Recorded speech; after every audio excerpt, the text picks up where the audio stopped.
And the last session of this conference on science, technology, and innovation for addressing wildlife and forest crimes in attaining sustainable development goals. Yesterday and this morning, we have heard a number of excellent initiatives on the role of science and technology in addressing wildlife and forest crimes, including geospatial technologies. And we also listened to a number of presentations on innovative technologies and approaches on effective information management within national jurisdiction and across borders. And these are indeed very important inputs in the session that we are dealing now on governance and capacity development initiative for addressing wildlife and forest crime.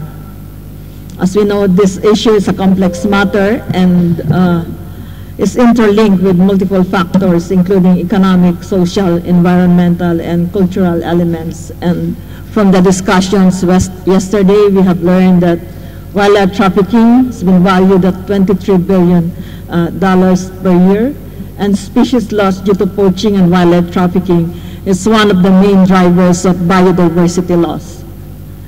And wildlife cybercrime is one of the latest challenges that has escalated the illegal wildlife trade. A significant number of groups involved in wildlife and forest crimes are also connected to organized criminal groups and networks engaging in trade of other illegal commodities and often beyond boundaries of one country and beyond. And I thank my colleagues at the ASEAN Center for Biodiversity, Rob Mater and Nasrat, for providing me inputs in this introductory message. There's a USAID study that has reported that somewhere between 10 to 15% of illegally trafficked ivory and rhino horn is intercepted, while only 4 to 10% of trafficked pangolins and pangolin products are intercepted. And by comparison with the data from the UN Office of Drugs and Crime, it is estimated that globally, 40% of cocaine and heroin are interdicted somewhere between production and consumption, meaning wildlife trafficking seizures need to increase by anywhere between 300 to 900% to match the current level of drug seizures, and this has profound implications on the way we govern our wildlife trafficking issue. And also in terms of prosecution, we have to increase the successful prosecution of these cases, not only in terms of seizures. And we know that there are some examples in Africa that there is a successful increase in this number of prosecutions. In Asia, as we know, the Asian Development Bank has launched a series of awareness raising, policy forum, and capacity building initiatives involving the judiciary, and these were done in Manila, in Jakarta, and in Moussaka. And this has actually involved ASEAN Chief Justices to uphold the rule of law, including addressing wildlife trafficking. And with these issues, the issue of governance becomes very relevant in our discussions and to identify priority actions to address the wildlife and forest crime issues. And much of these are attributed to weak or poor governance of forests and wildlife, including weak policies and legislations and the lack of capacity and resources on enforcement and prosecution. So we still need a lot of things to do in order to move forward with this. In the ASEAN front, we know that we need to enhance cross-sectoral and cross-border coordination to collectively curtail illegal wildlife trafficking and address biodiversity loss. We also need to enhance South-South cooperation through building Africa-Asia linkages for information sharing, and this has been likewise recommended in previous conferences and studies. I know that the previous conference in Tokyo has likewise touched on these key recommendations. There is a study that was launched by the European Union last year called Larger Than Tigers, and I know that is a regional report for Asia, and a similar report in Latin America called Larger Than Amazon, and in Africa larger than elephants were also launched by the EU. And some of the recommendations in the larger than tiger study has indicated the following actions needed for capacity building and governance. To expand and strengthen programs to support capacity building for decision makers involving CSOs and national agencies on wildlife crime, to support public information campaign aimed at closing markets and changing purchasing behavior, including consumer education and market measures. It also includes the recommendation on the review and existing wildlife regulations and update the protected species list. And many others, including the need to support work to demonstrate the links between wildlife trafficking and corruption, money laundering, tax avoidance, and transnational crime, the so-called following the money trail, in order to address the current issues.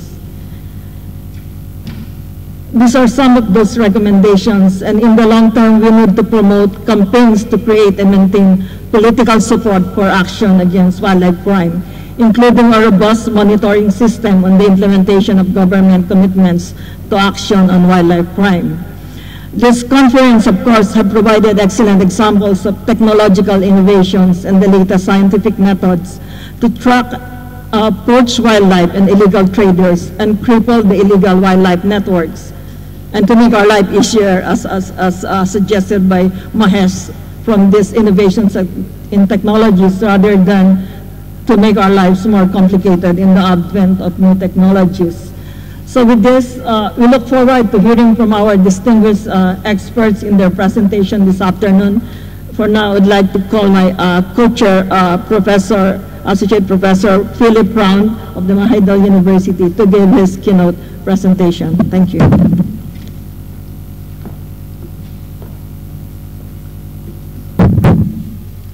Thank you, Madam Chairperson, distinguished delegates, ladies and gentlemen. Can you hear me okay? Can you hear me all right? Okay, thanks. Can we find my presentation?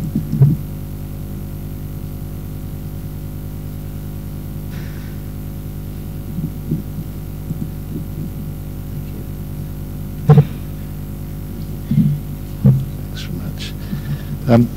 Our chairperson has given us a very thorough and overarching global perspective on the problems that we face with the wildlife trade and its interception.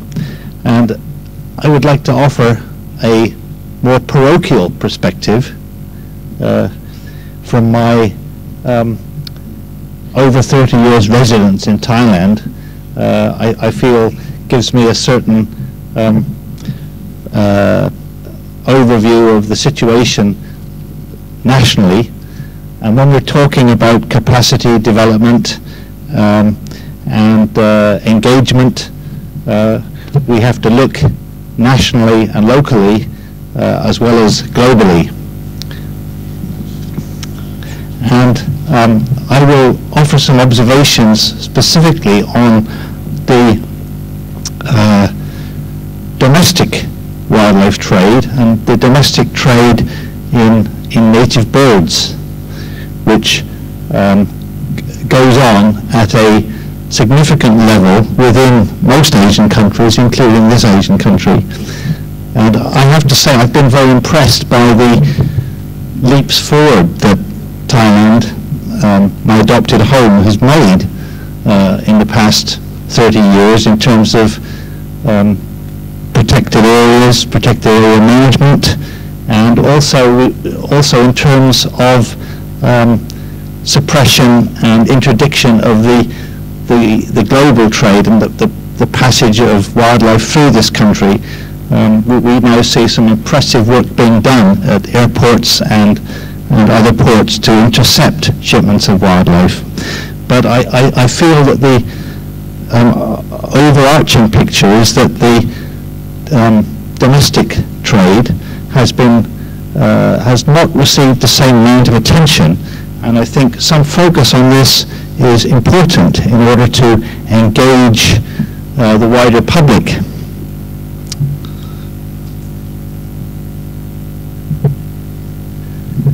much of the attention that we hear about is placed on iconic species, and indeed, as we have been meeting here today, across town there's been the launch of the action plan for the conservation of helmeted hornbill, which I'm sure you all know about. I mean, clearly we need to focus on these iconic, high-value, globally threatened, in this case critically endangered species, and we need to do something about them, and it's good that these are being addressed.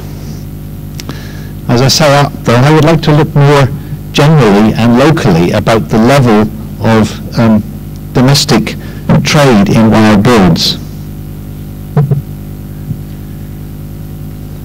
These are pictures of two common and widespread rallid birds, greythorn birds.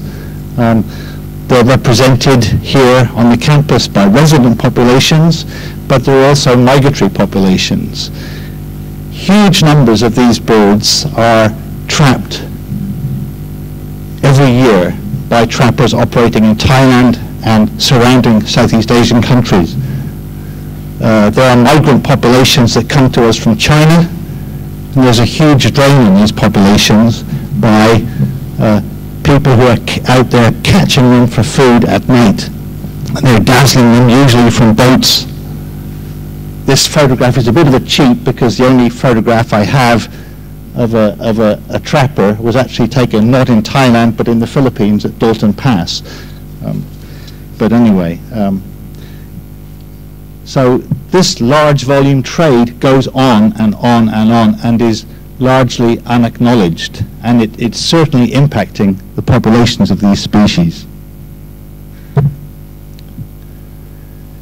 Now this is persecution rather than trade, but if you go out anywhere in the well-watered central plains in Thailand, you will see sites like this, nets.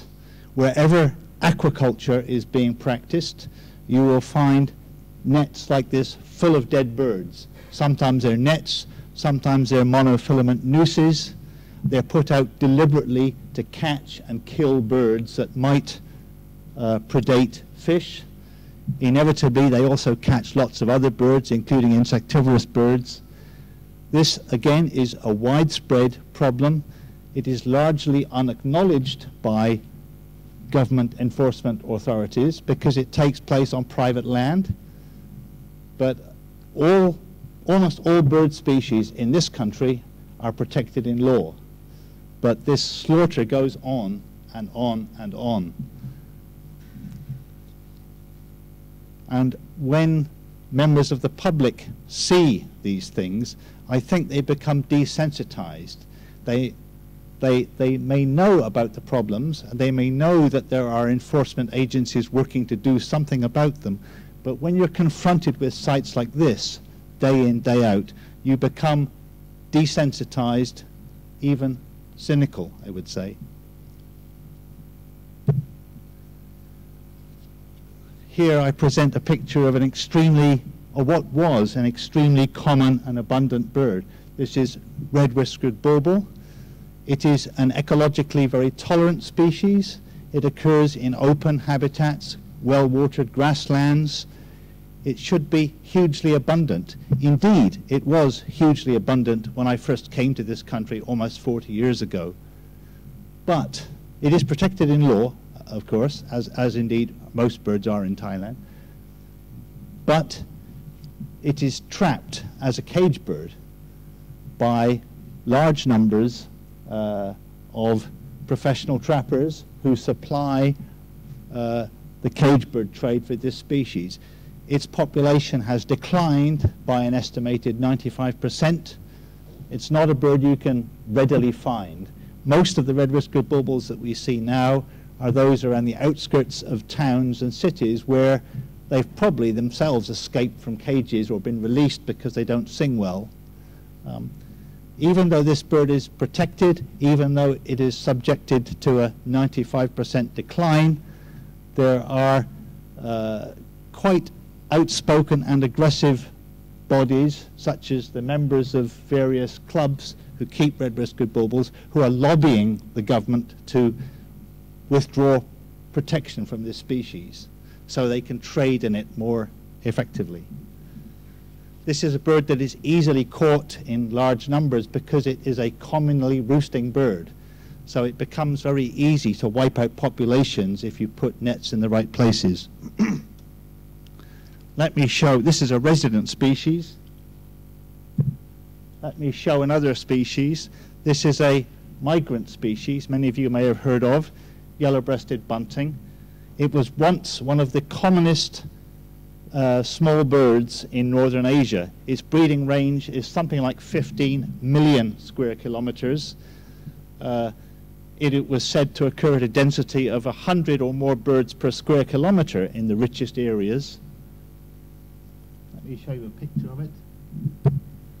That's a yellow-breasted bunting. It is trapped for food, largely, and it has been subject to at least a 90% decline in the past 30 years.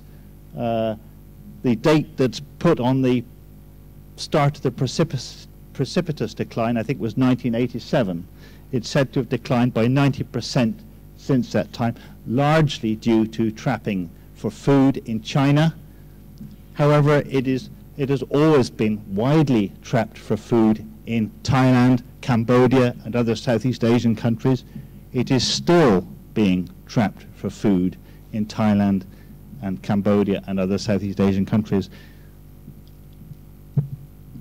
When this was studied back in the 1960s, it was thought that something like 2 million yellow-breasted buntings were being caught yearly in Thailand in the 1960s. They are still being caught in huge numbers. The population is, oops, I'm sorry, what have I done?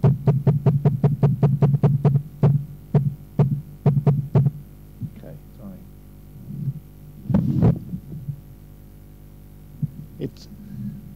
It has declined hugely, so that recently when the Bird Conservation Society of Thailand did a survey, they could only find a few hundred at 4 localities. But it is a commonly roosting bird. We believe there is one flock of maybe 100,000 or more small birds that roosts in the Central Plains, and this is deliberately targeted by trappers. Some of those birds are yellow-breasted buntings, others are wagtails, swallows, weavers, other small birds. Wherever these birds land, the trappers are there and they put nets up and they catch the commonly roosting birds as they flight in to roost at dusk. How do I know this? I know this because I found these guys operating at a place on the outskirts of Bangkok where suddenly the birds appeared where they'd never been before, and within days there was a track at this site that was half a meter deep in feathers for at least 30 meters of track. The birds are caught, plucked, the feathers discarded, the corpses taken away and frozen and sent goodness knows where, probably to China, but some probably for local consumption. So this is the kind of background trade in birds that goes on and on. And yellow-breasted bunting has been called another passenger pigeon. It's declined by 95%. It's critically endangered. It could go extinct because people are catching it.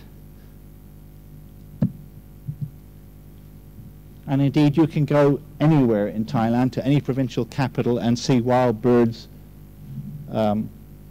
protected species, offered openly for sale still. The, if you like, visible shop window of the bird trade in Thailand, the wildlife trade, is still the Bangkok weekend market. These pictures were taken 50 years ago.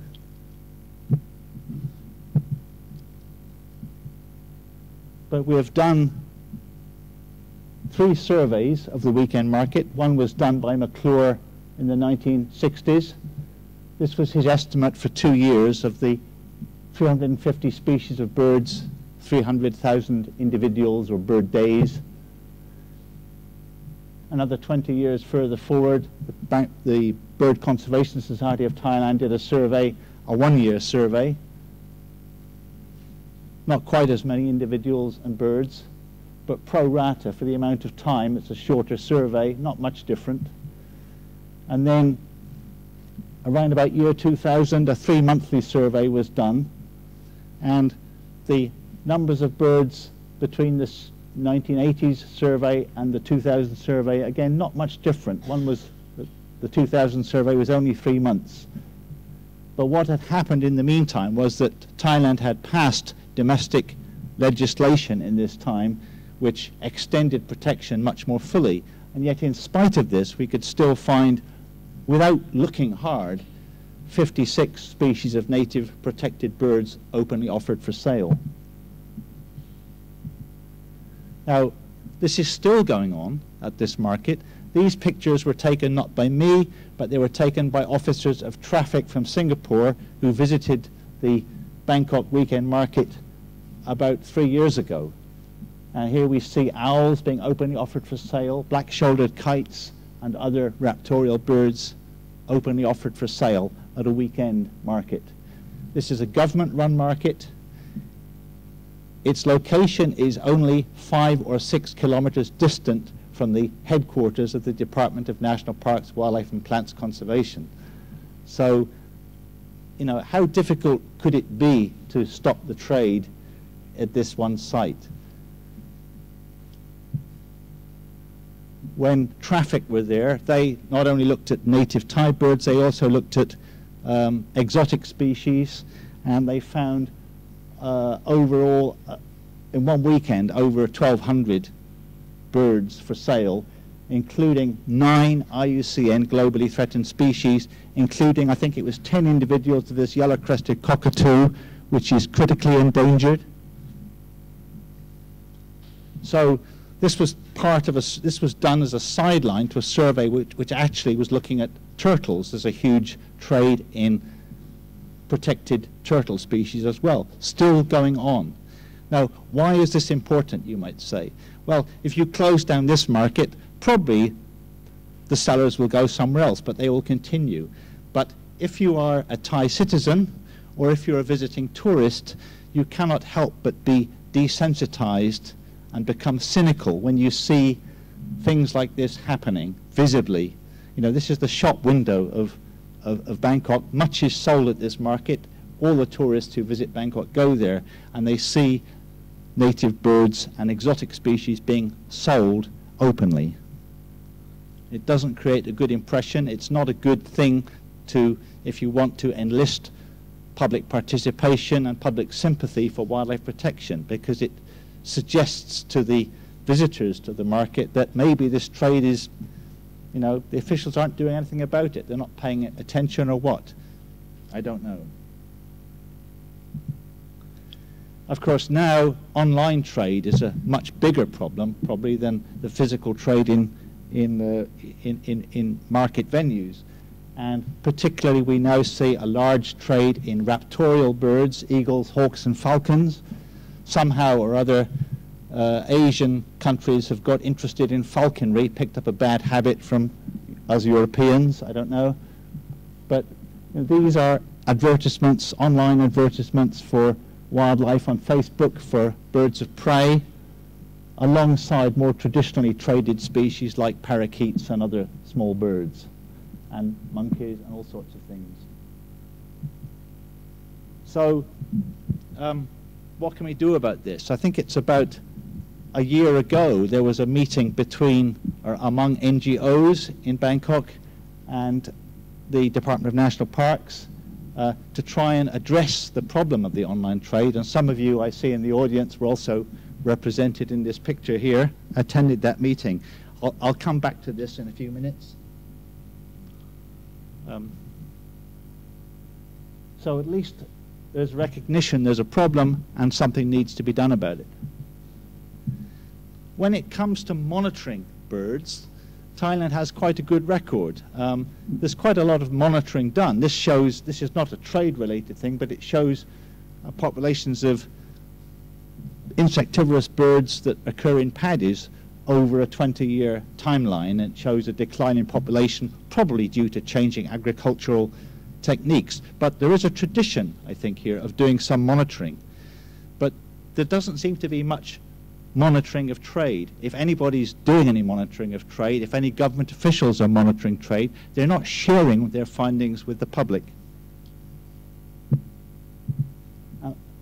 I want to stress that when it comes to things other than trade, there is good cooperation between government agencies and NGOs. For example, Thailand has an enviable record of doing the Asia-wide midwinter waterfowl count. We cover something like 200 sites together with Department of National Parks and NGOs like Bird Conservation Society of Thailand. BCST and Department of National Parks jointly run training courses for park guards to teach them how to identify birds. So, you know, the actions are there, the interest is there, we're part way there. How much further do we need to go to address the trade and collaborate on suppressing the trade?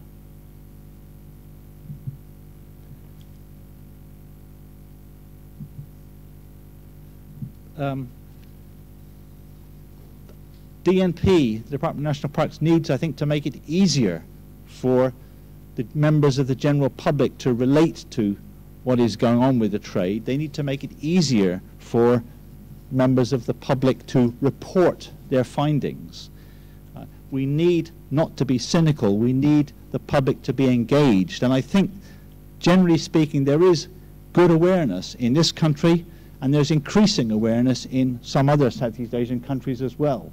But we have to do something to make, to engage people, make them more aware.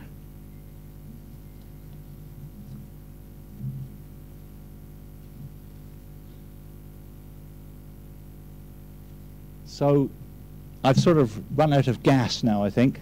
I'd be happy to answer any questions later on, whenever. These are some of the references that I've used for my talk. Okay, I'll finish there. Thank you very much.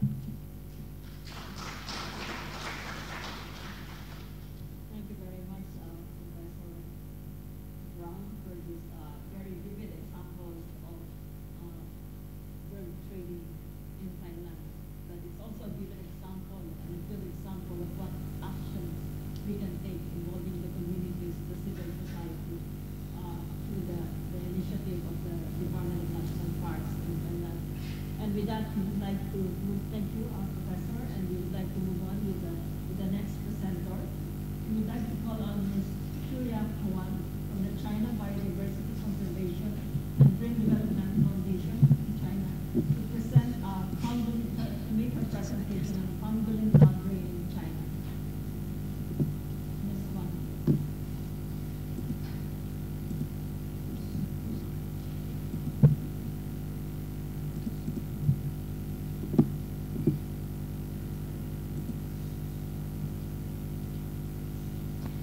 Thank you, Ms. Chair and Professor Round. Good afternoon, ladies and gentlemen. My name is Shuya Huang, and I'm here to represent the Secretary General of CBCGDF, China Biodiversity Conservation and Green Development Foundation, Dr. Jinfeng Zhou. Today, I would like to share CBCGDF's experience in curbing the illegal pangolin laundering practice in China.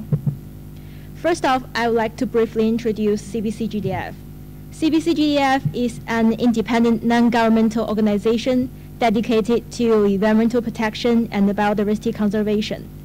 We founded in 1985 as the Milu Deer Foundation, which was to manage one of the most successful reintroduction of the then extirpated species, the Milu deer, back into China. And now we have renamed our organization as the CBCGDF, and we have expanded our organization into 50 staff and thousands of volunteers. In 2014, we are honored to become a member of the Iucn and become a partner and observer of United Nations multiple organizations, including the Convention of Conservation of Migratory Species in 2016. We have 7 focal points, including green development, community conservation area, or we call it SICFA, international exchange and cooperation, traditional culture protection, ecological and poverty alleviation, environmental public interest litigation, or EPIL, and then the volunteer system construction. We also have a worldwide volunteer system called the Green Grade. In the past few years, the CBC-GDF always aware the people, encourage people, and empower the people.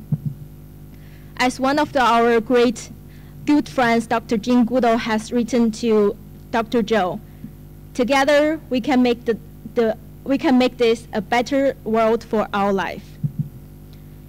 The CBC-GDF always do a holistic and innovative approach towards conservation.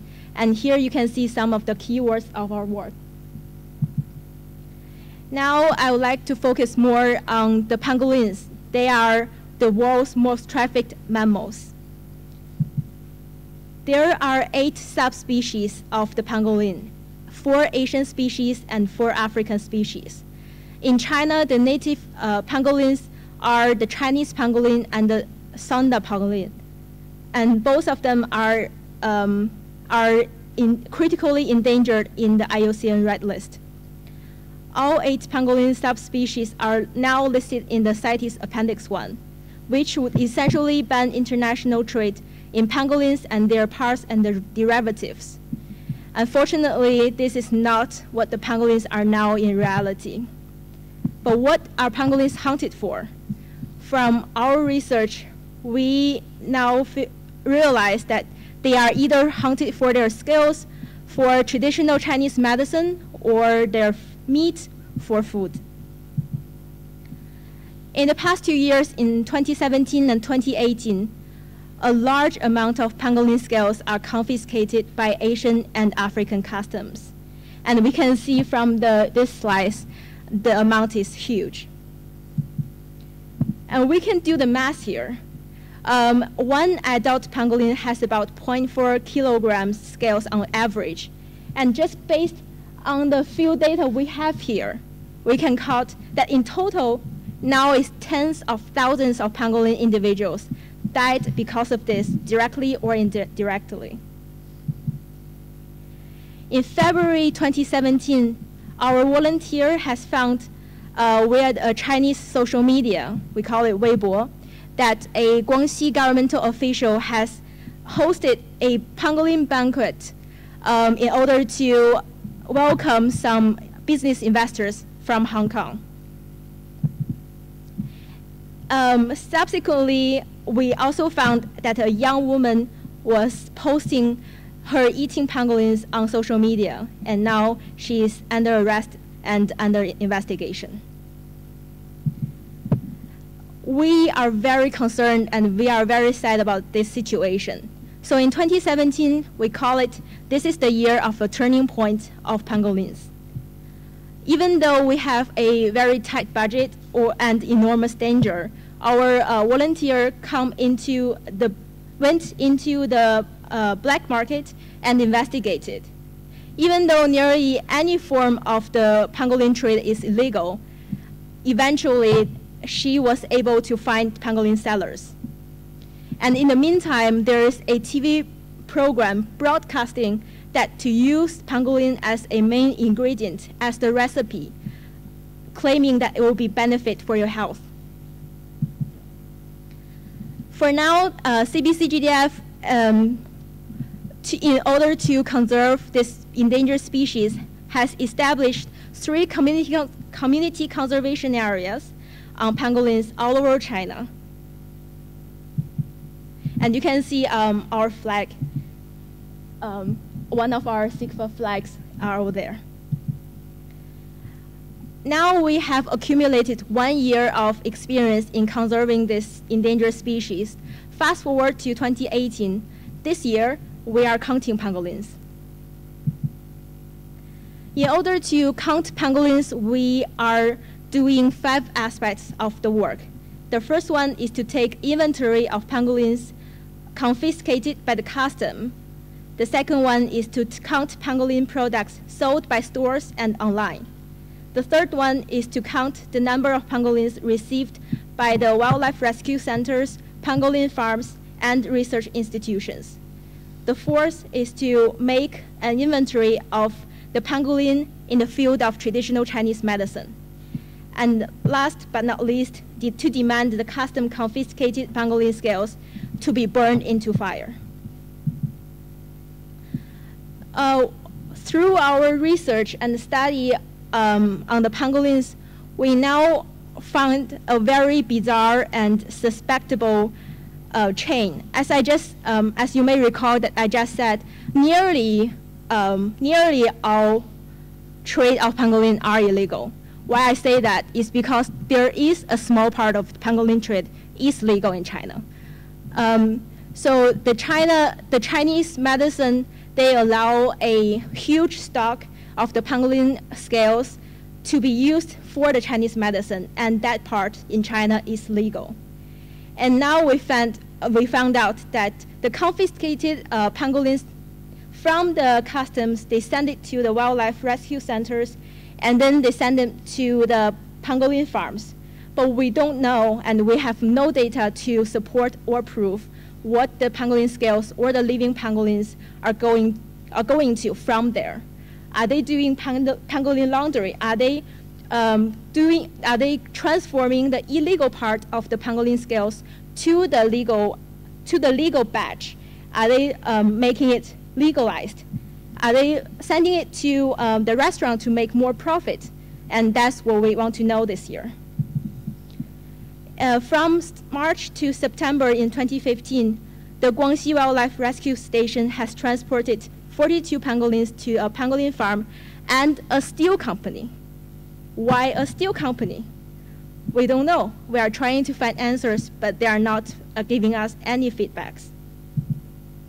In February 2018, CBCGDF wrote to, CBCGDF was known that 11.9 tons of confiscated pangolin scales by Shenzhen Customs to transfer them to a Chinese research institution. But what kind of research project needs 11.9 tons of pangolin scales? In March 2018, Shanghai Customs announced that 3.1 tons of pangolin scales were confiscated. And we wrote to both of those organizations and authorities to find out whereabouts of those confiscated pangolin scales.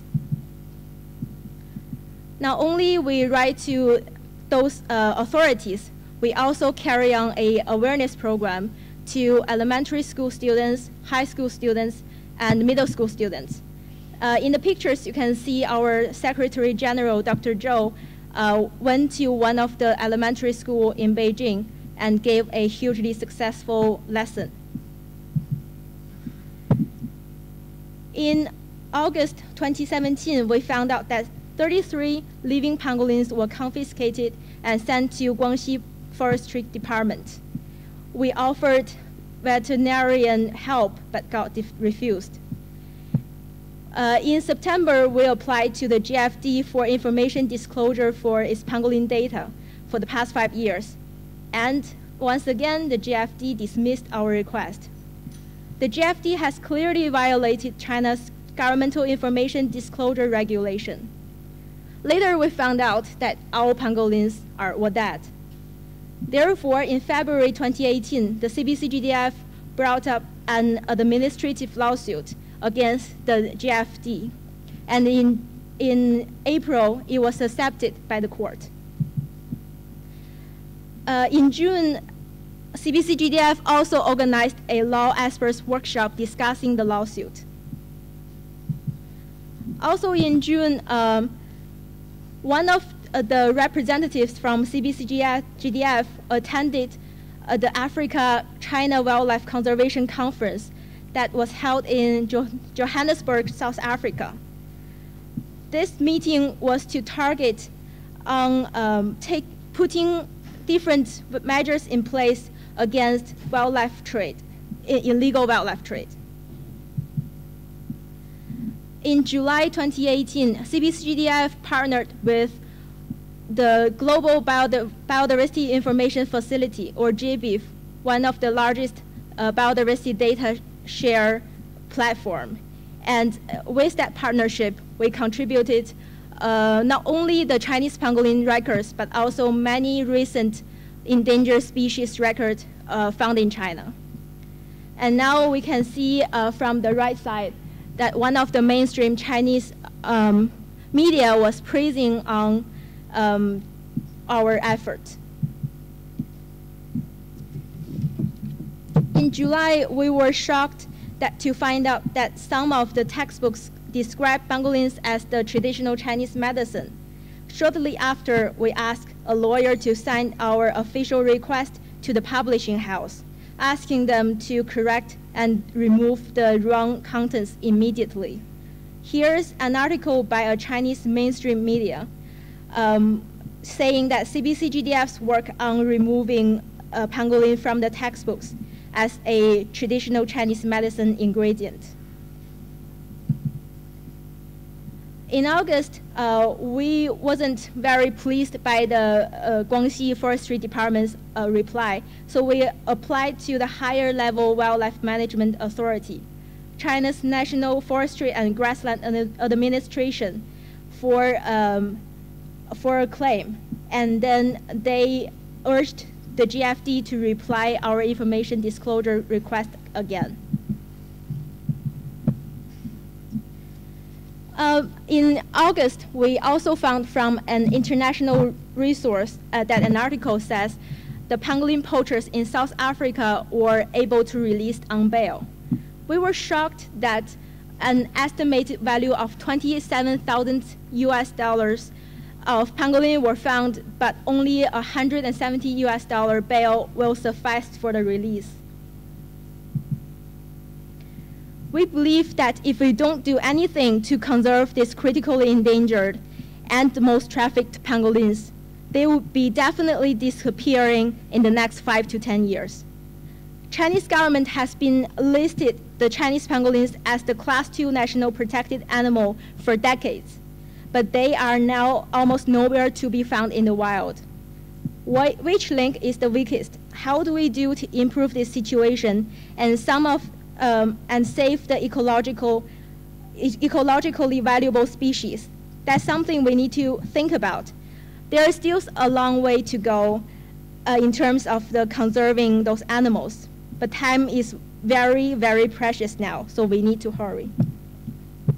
In summary, in saving endangered pangolins, innovative approaches by the CBCGDF include, but not limited to, the protected areas, public participation, environmental public interest litigation, and awareness promotion. In the future, CBCGDF will continue to protect wild animals and plants by justice, no matter how harsh the future will be. Before I go, I would like to say one more thing. In October this year, the UK government is going to host an illegal wildlife trade conference in London. We have been very active in applying this to participate in this event, but unfortunately, it was turned down without even a specific reason. We were very confused that this refusal was not reasonable, as our work is closely related to what the conference is about. Even though we have been doing all the work in conserving pangolins, there also are voices in the international playground that are against us. We work on a very tight budget, but we think that it will still be very important for all of you to hear what we do. I am inviting you to join our efforts to save the world's most trafficked mammals now. Thank you. Thank you for your attention. And that's my email. Any questions?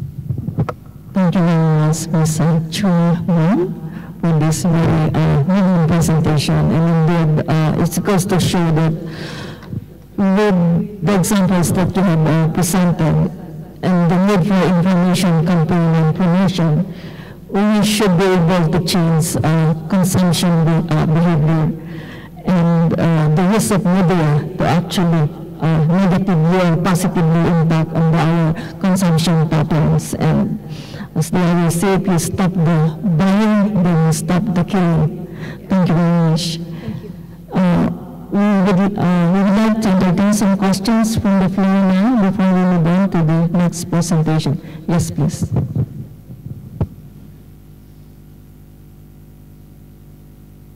Thank you, Chair.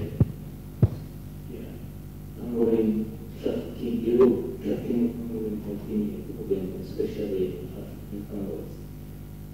I would like to know, is it true, really, that Panhandling meteor scales are used before pharmaceutical industry or treatment?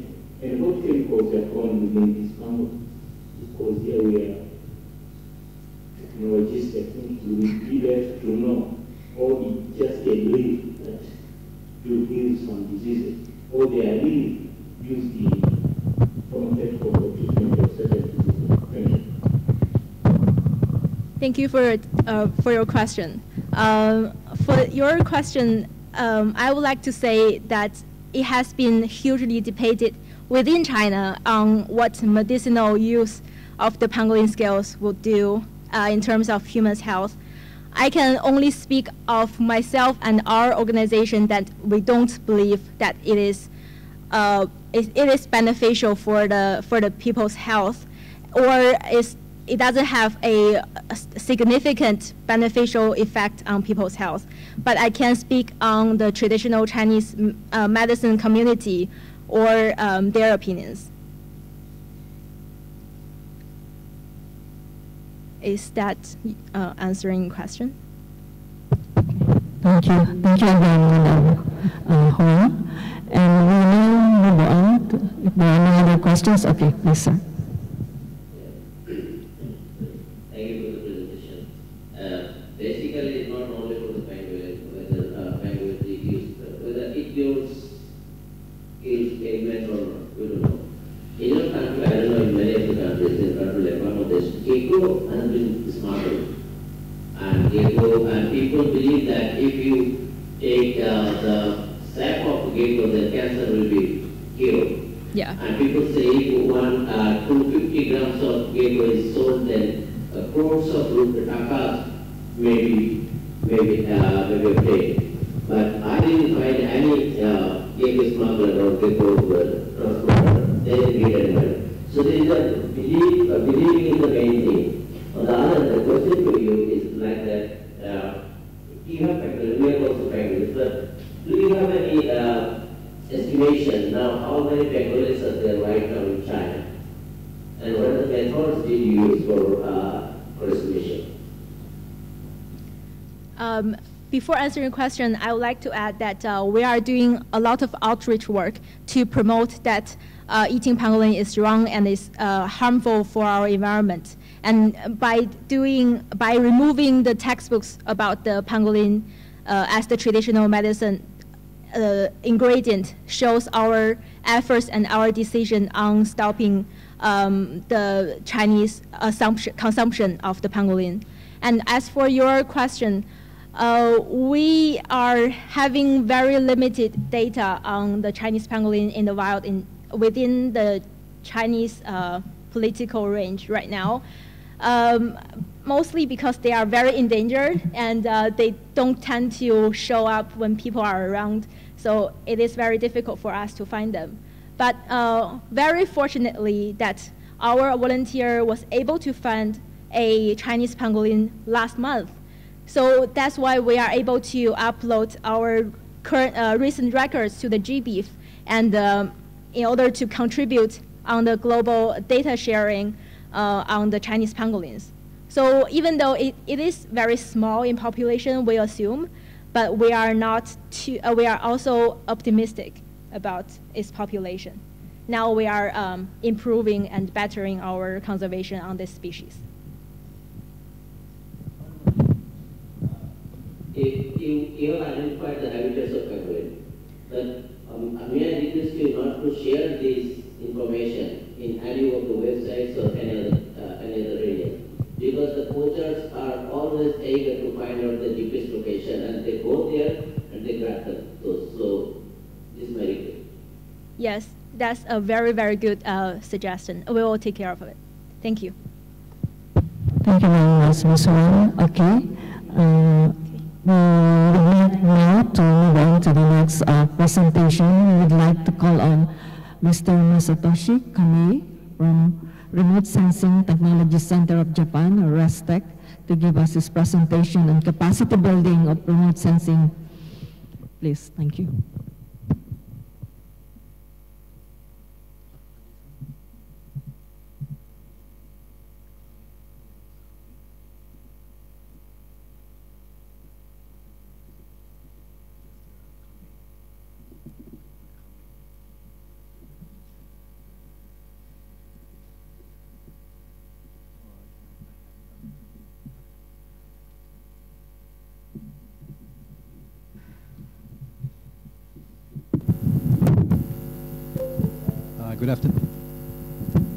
Good afternoon, ladies and gentlemen. My name is Masatoshi Kamei from Remote Sensing Technology Center of Japan, or RESTEC. The technician is now searching my slides. That slide is one of my colleagues' slides. So while he's ready. Okay, thank you. It's my great pleasure to be here to talk about our activities, and I thank you to the organizer for giving us the great opportunity. My talk today doesn't focus on a specific activity related with wildlife, but as you are aware, capacity building is very important, and remote sensing is, I believe, one of the key technology to contribute to wildlife and forest crime. So today I'd like to share my experience and activities, and I hope my talk will help you advance or improve your own activities. And I hope you understand the remote sensing itself. So, first of all, this is a short definition of remote sensing. Remote sensing is acquisition of information about an object or phenomenon without making physical contact with the object. So it doesn't include it's satellite or drones or UAV. My organization, our main asset is satellite data, but we don't care about the drone. We don't care the payload. So our idea is to combine the data from satellite or drones and UAVs. And this is my organization, RESTEC. RESTEC was established in 1975, and we have been receiving and processing, archiving, and providing the data for various users. And these are the satellite by Japanese space agencies. We are handling this data as well as the data from satellite abroad. And yes, the bottom of the satellite is our main satellite, Advanced Land Observing Satellite, ALOS-2.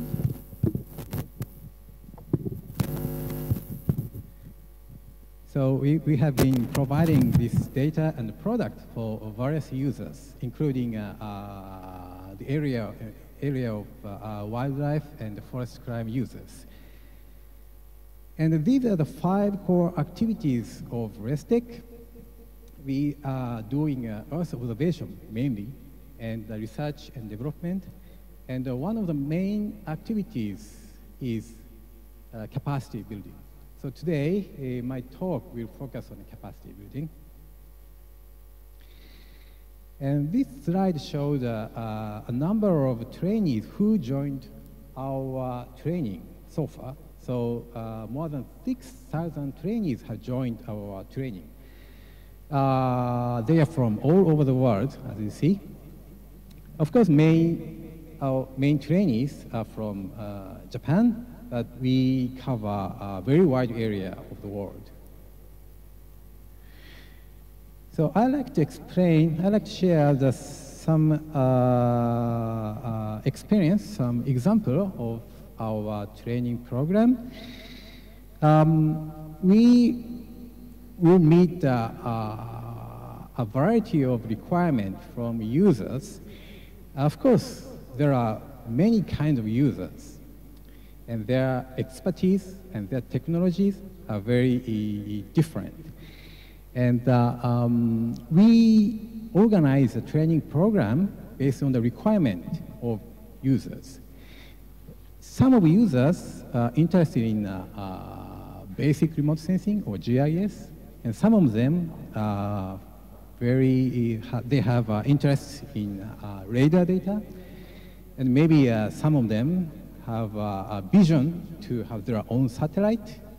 So we have been trying to meet their requirement.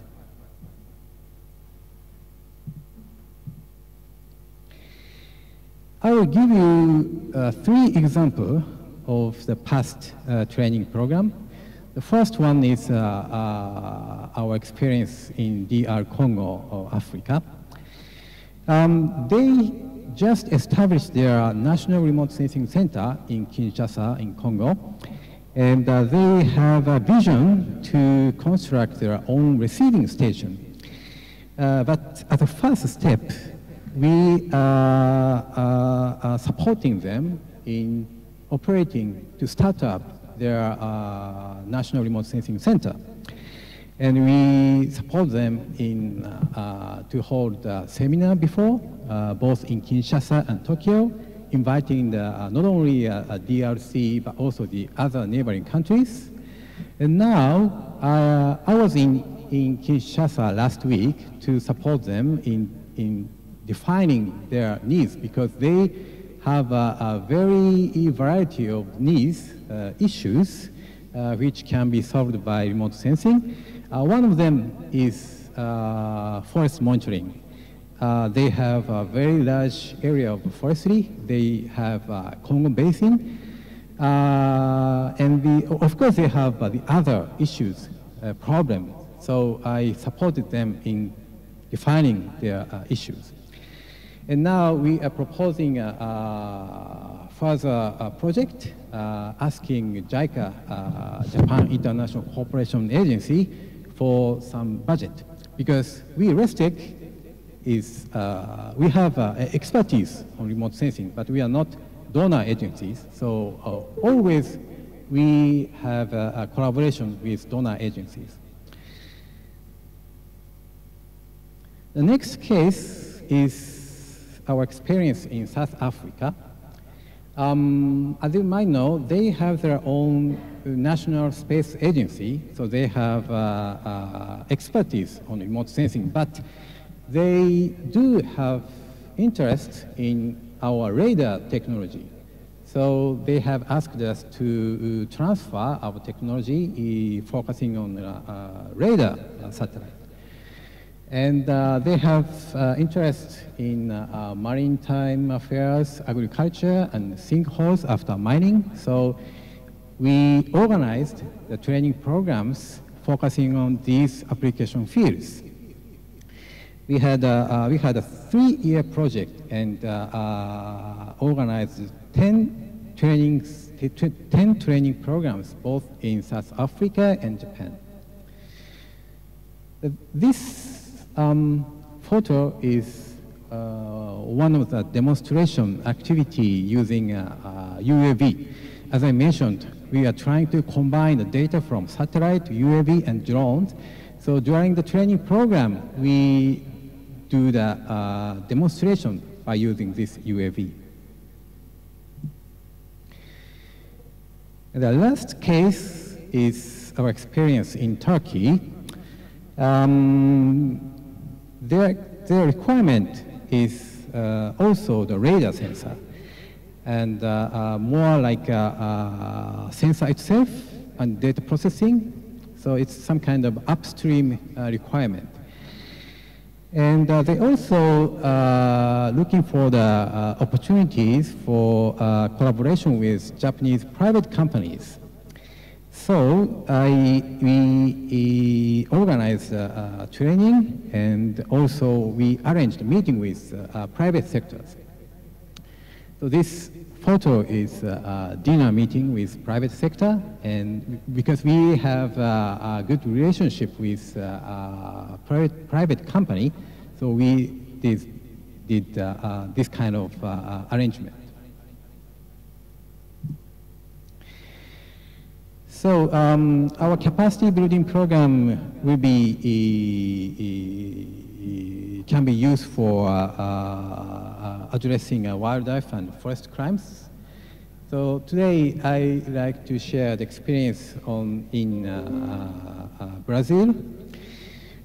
These two images are captured by our radar satellite. And the left-hand side is in 1995, and the right-hand side photo is 2006. Gray color area is forestry, and dark gray color or black area is non-forestry. And positioning accuracy is very high, so it's easy to overlay these two images. If you can overlay these images, you can easily detect deforestation area.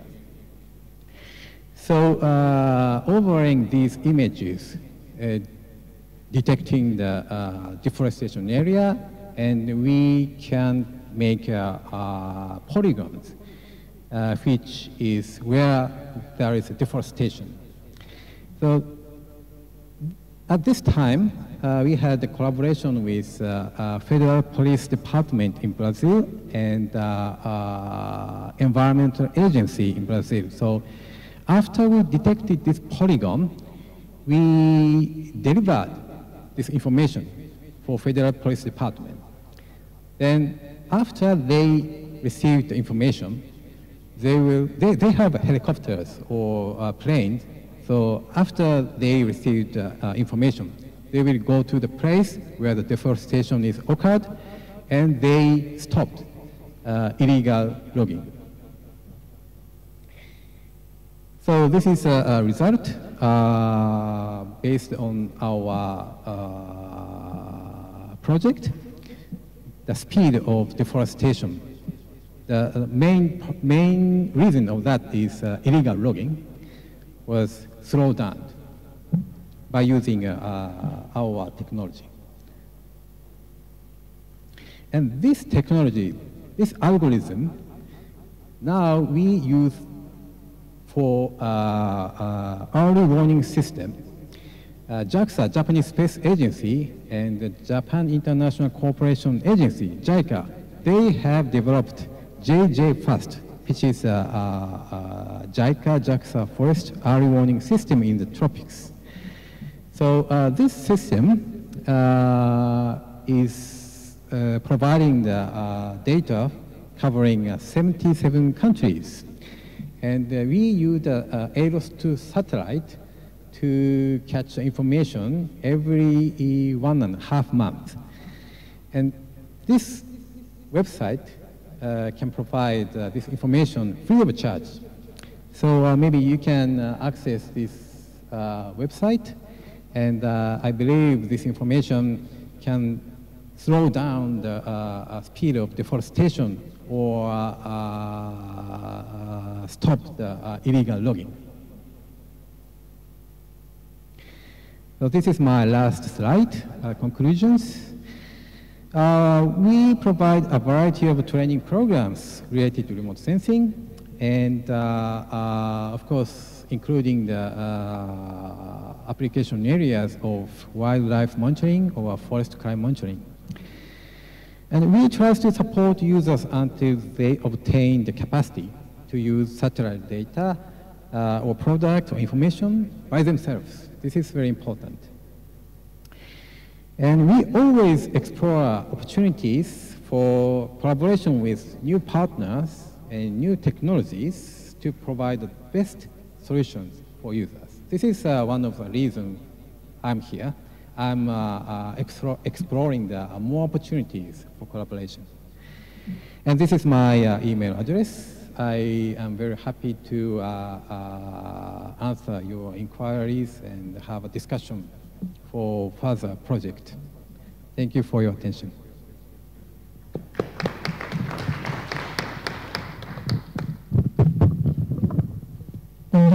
comments, Mr. Camille. I think that's a very useful initiatives on capacity building and remote sensing, particularly involving the private sector.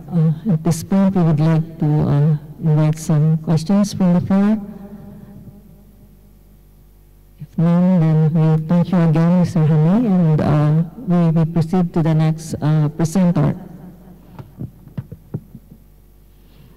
We would like to call on Mr. Guy Collins from USAID Wildlife Asia to make his presentation on USAID Wildlife Asia activities. Mr. Collins, please.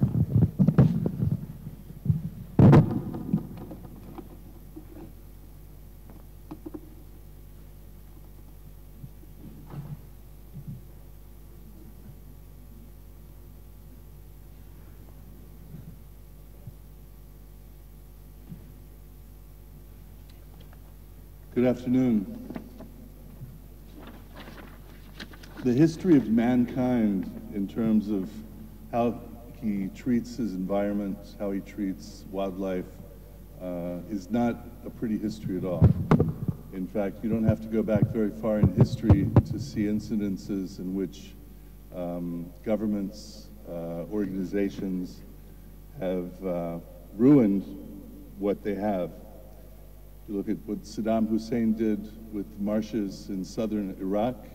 He completely changed the nature of the marshland to the detriment of the Shiites. In my country, in the United States, in the 19th century, the American government was moving west with a desire for more land, for living space, more fertile land, more water, and they attached a concept of manifest destiny to this move west, meaning God has granted the American people the right to take what's theirs.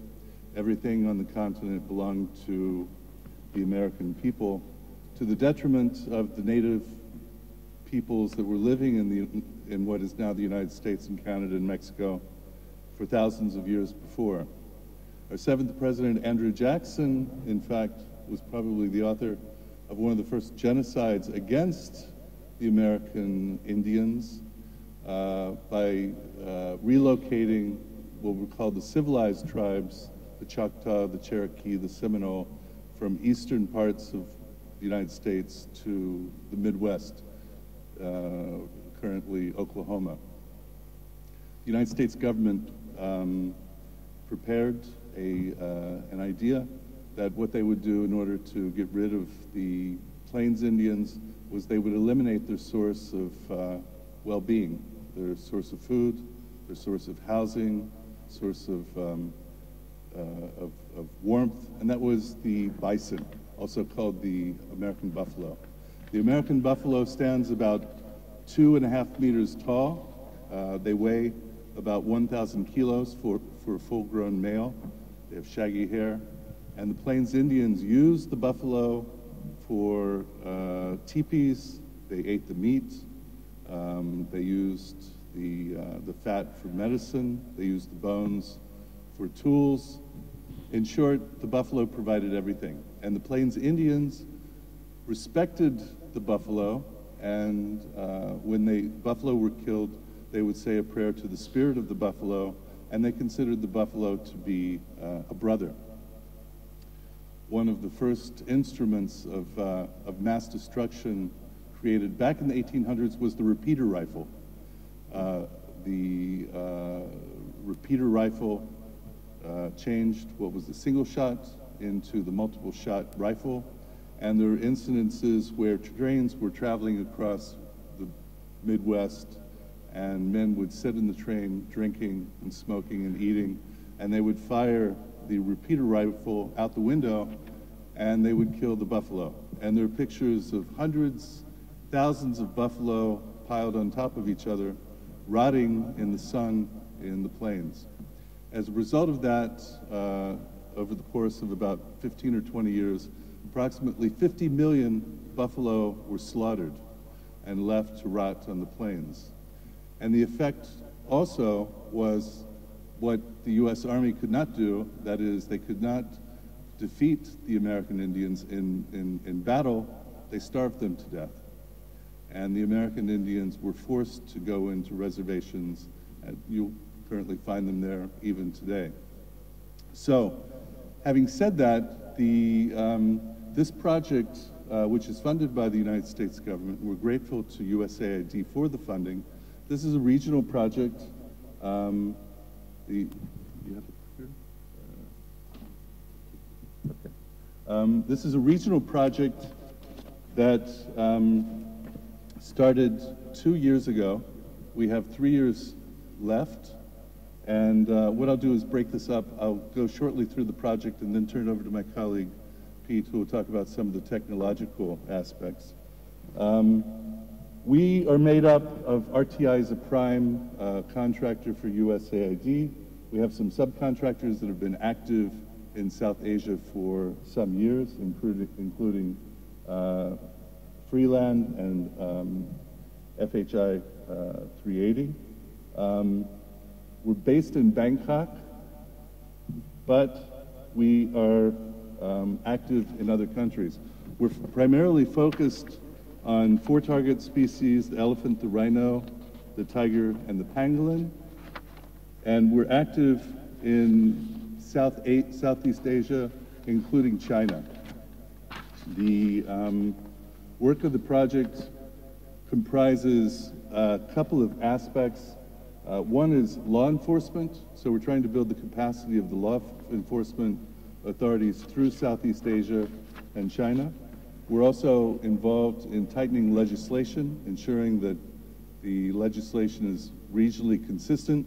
Also, that some of the penalties for violations of these crimes are stricter. Some of these laws were passed 50 or 60 years ago, and with inflation against currencies, some of the penalties amount to a pittance, just a few dollars. We're involved in a regional approach because the reality is that wildlife trafficking is not a community problem, it's not a national problem, it's a regional problem. And criminals for too long have taken advantage of the fact that national governments have protected their borders at the expense of the import and the export of illegal wildlife products.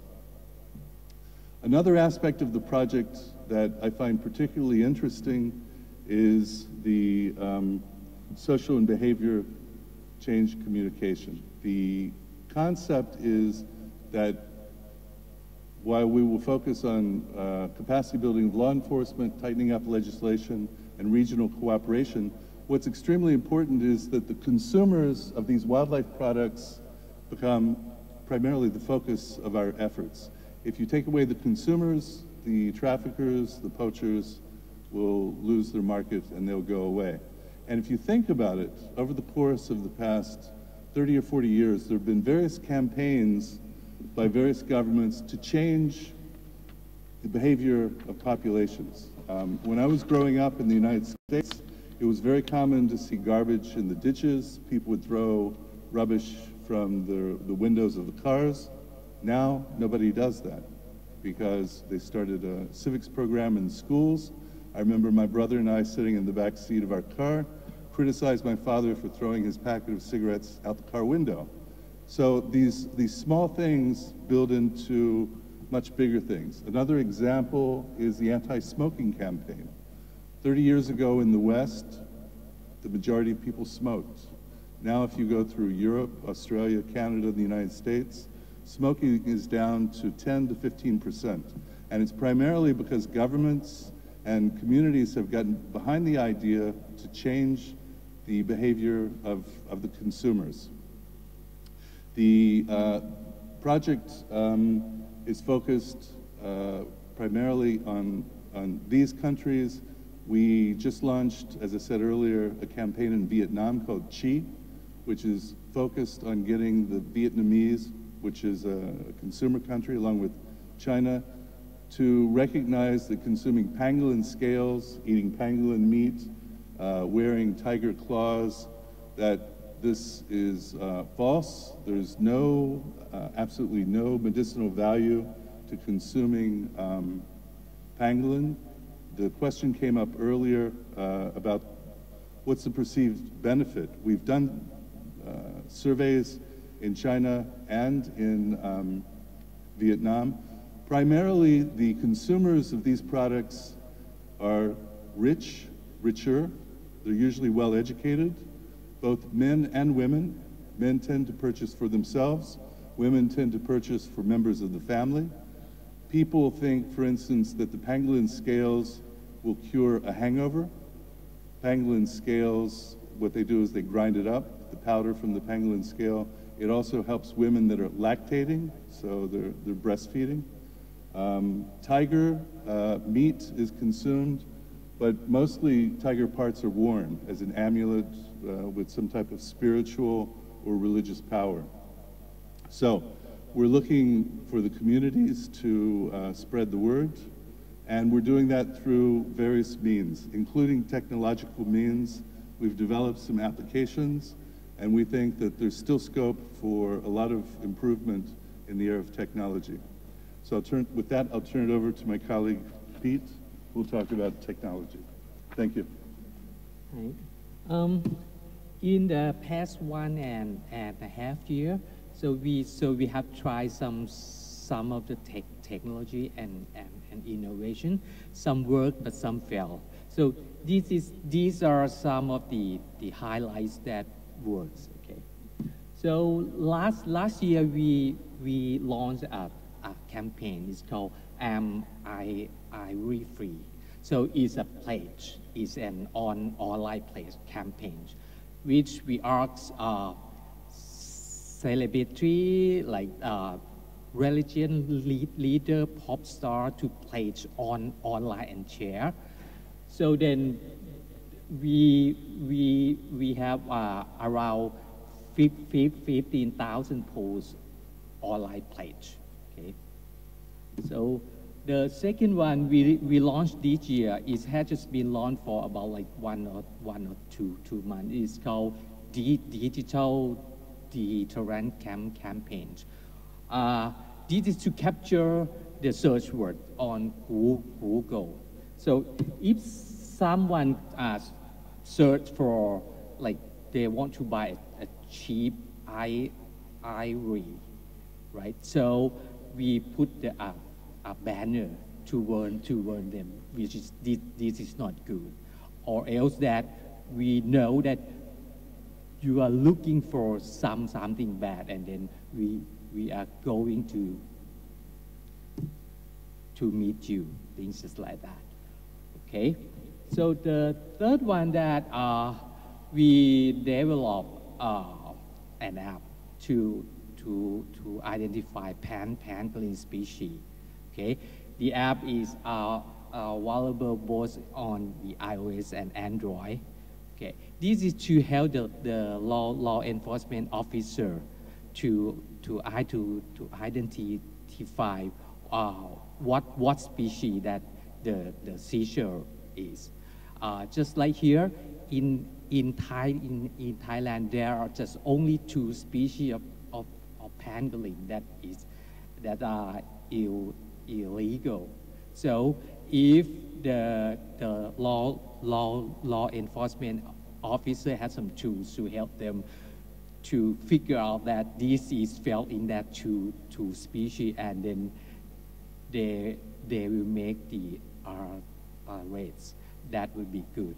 So the app provide you the text and the search function, and also there are interactive part of the app that if you can answer a set of questions, and then it will tell you that the possible species that you have is this or that.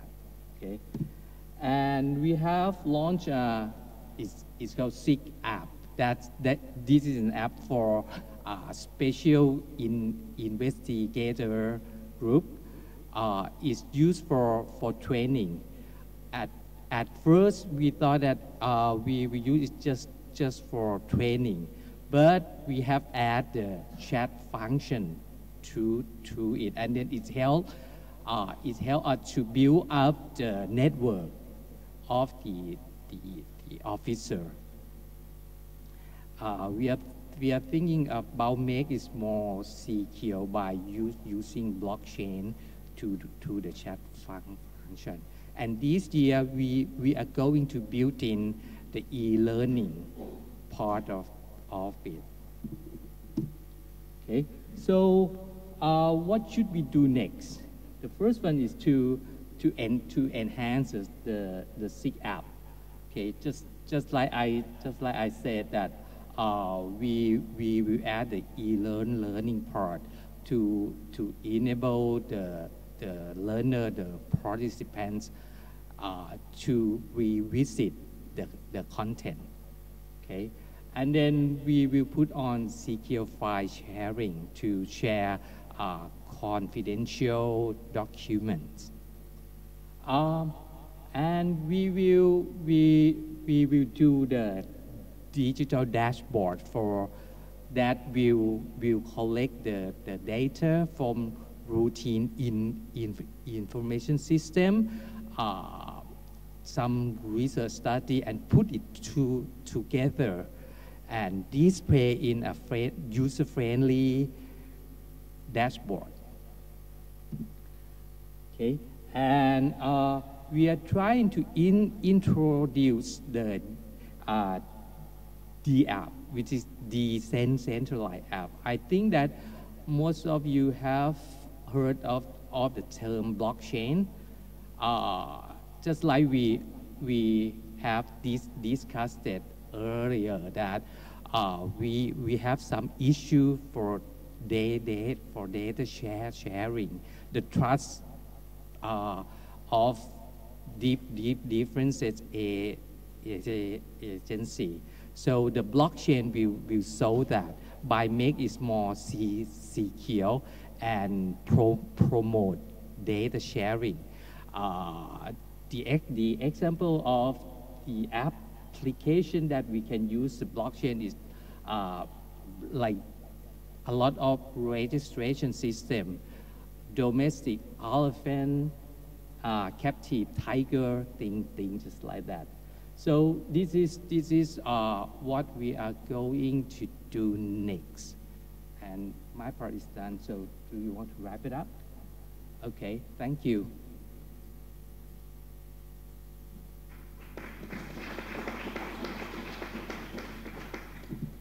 Very much, Mr. Collier and your team for the presentation. It's always heartening to know the emphasis on changing consumer behavior through information technology and the various applications that you are using for information campaign, IM Ivory and the SIG app and all this, also as tools for capacity building. We are, of course, in Southeast Asia, a recipient of the Freeland USAID capacity building support, and we are grateful for that.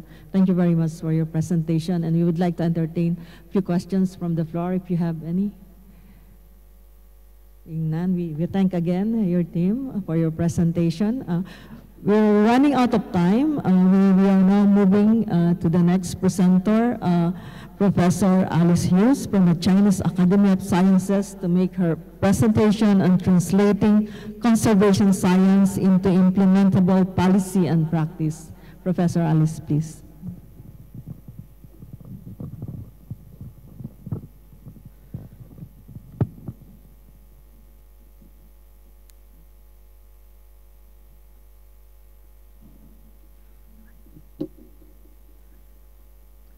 Okay, thank you everyone. So I'm going to change the pace a little bit and actually do the leap from actual conservation science to implementable on-the-ground conservation.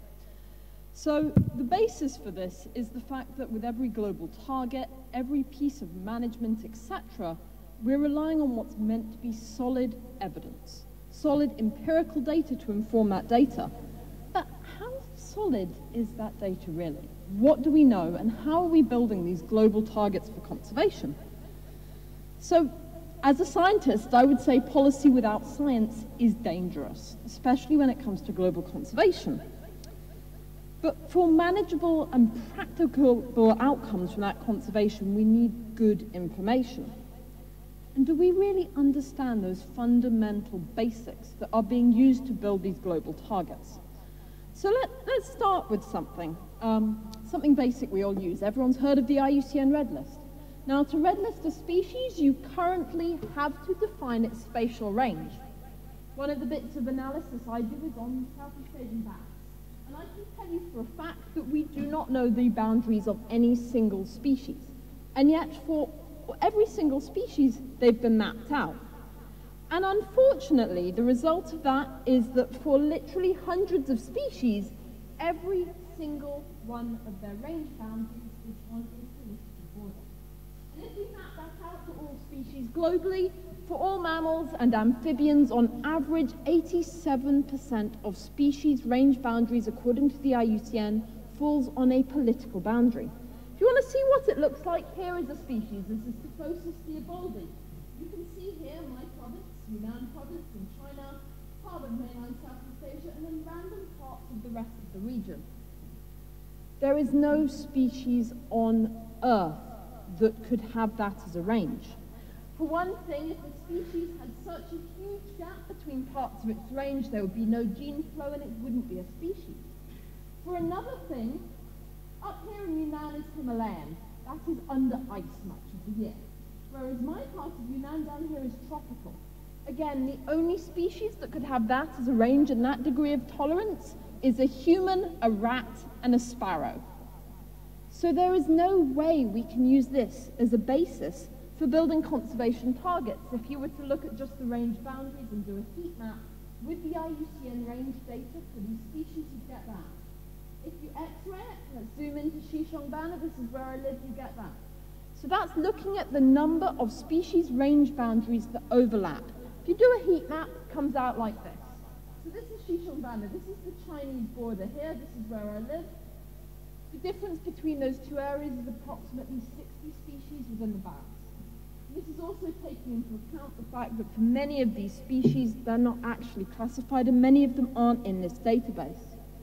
So if we're trying to build measurable metrics for conservation, if you were saying, okay, this area is the priority, that area is less important, this data's not going to do it for you. In fact, this data is going to dangerously mislead you because as you'll see later on in my presentation, actually when we look at where we see hotspots for species, they are very, very different. And so given that this is often used as a justification for conserving specific areas, you're likely to focus on the wrong area, prioritize the wrong area and possibly the wrong species. Now, of course, we do need that data. We do need to be able to red list species for prioritization. But if there is genuine uncertainty as to where the species is, then why not list it for a continent or for a province, rather than giving potentially misleading data? I was actually in a workshop recently that was defining these species, and people were coming to me saying, is this species in China? We've drawn it to the border. Now, most people using this data do not know how it's developed. And so at the moment, it needs to be used with extreme caution, and probably only with the help of experts. Now, we can do better. One of the bits of work my research group does, I lead the landscape ecology group within my institute, is trying to develop spatial priorities for conservation. So using a range of approaches, we've been building databases and modeling the range of these species based on high resolution and very detailed data for the region, and then assaying how well those species are protected. Now, sadly, for the majority of species, they're not well protected. The majority of their hotspots still fall outside protected areas. So you can see, for example, about 10% of the most, diverse areas for reptiles are currently protected. And even groups that are doing comparatively well, like the mammals, are still only have 50% of the most important areas protected. So in terms of are we conserving the right areas? In many cases, no. If we were to just use basic biodiversity as the metric, we are still missing the majority of the most important areas for pretty much every single group in Southeast Asia. So now that we've looked and we've found that biodiversity data, that fundamental metric that we're all using as a target, is not quite as accurate as we might like, let's think about some of the other data that we commonly use in any form of analysis or target setting. So let's look at the forest data. Now, you'd hope we could all agree on what a forest is, yes? Now, unfortunately, at the moment, most countries are using the FAO definition of forest for their targets. And this is problematic, because under the FAO definition, the area we're standing in right now could actually count as a forest. It only needs a tiny percentage of forest cover, typically about 10% of trees of over 5 meters tall to qualify as forest. And that means much of the region is still classed as forest. And it gets worse when we also realize that rubber, palm oil, or most forms of tree crop in some forms of definition can also count as forest. Now this is the globe cover by the European Space Agency for 2009. Here is MODIS's forest cover for 2012. And here are 2 other forms of forest cover. This one is from Global Forest Watch, and here is my forest cover mapped out using a number of different metrics. Now, if you were to zoom in on those areas because you were interested in, say, fragmentation, you'd notice something startling. Apparently in 2012, according to MODIS, so that's from NASA, we have more forest than we had according to the European Space Agency in 2009. And though I would love to tell you that Malaysia had been reforesting these areas, of course it's not the case. The reason is that they are using different criteria. Now, anyone who's doing biodiversity modeling or actually doing these forms of analysis is using different criteria. And unfortunately, the differences are so great that it is likely to determine their results. And anywhere you go in the region, you see the same picture. Depending what basic data you're using will define every single one of your outcomes, whether that be a recommendation or looking at things like deforestation. And in fact, the disparity between these data sets is so great that in many cases, only a tiny percentage of those so-called forested areas actually agree. So in terms of developing the priorities and the targets for conservation, using this data is currently dangerous.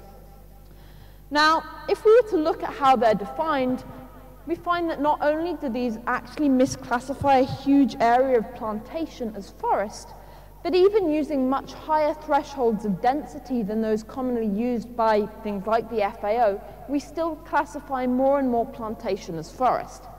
The good news is we can make it more accurate. So if we were to use the highest resolution, about a 30-meter resolution, and a density threshold of 60%, we classify as little as 1% of rubber as forest. And now there are multiple data sets that have that 30-meter resolution. So you'd hope that in an area not all that much bigger than this room, we could agree on whether or not it was forest. Unfortunately, if we were to look at those global data sets, and there's now 4 such global data sets, so there's Global Land Cover 30, there's the Tsinghua data set, and there's the Alos Pulsar data set from Japan. They all have a 30-meter resolution.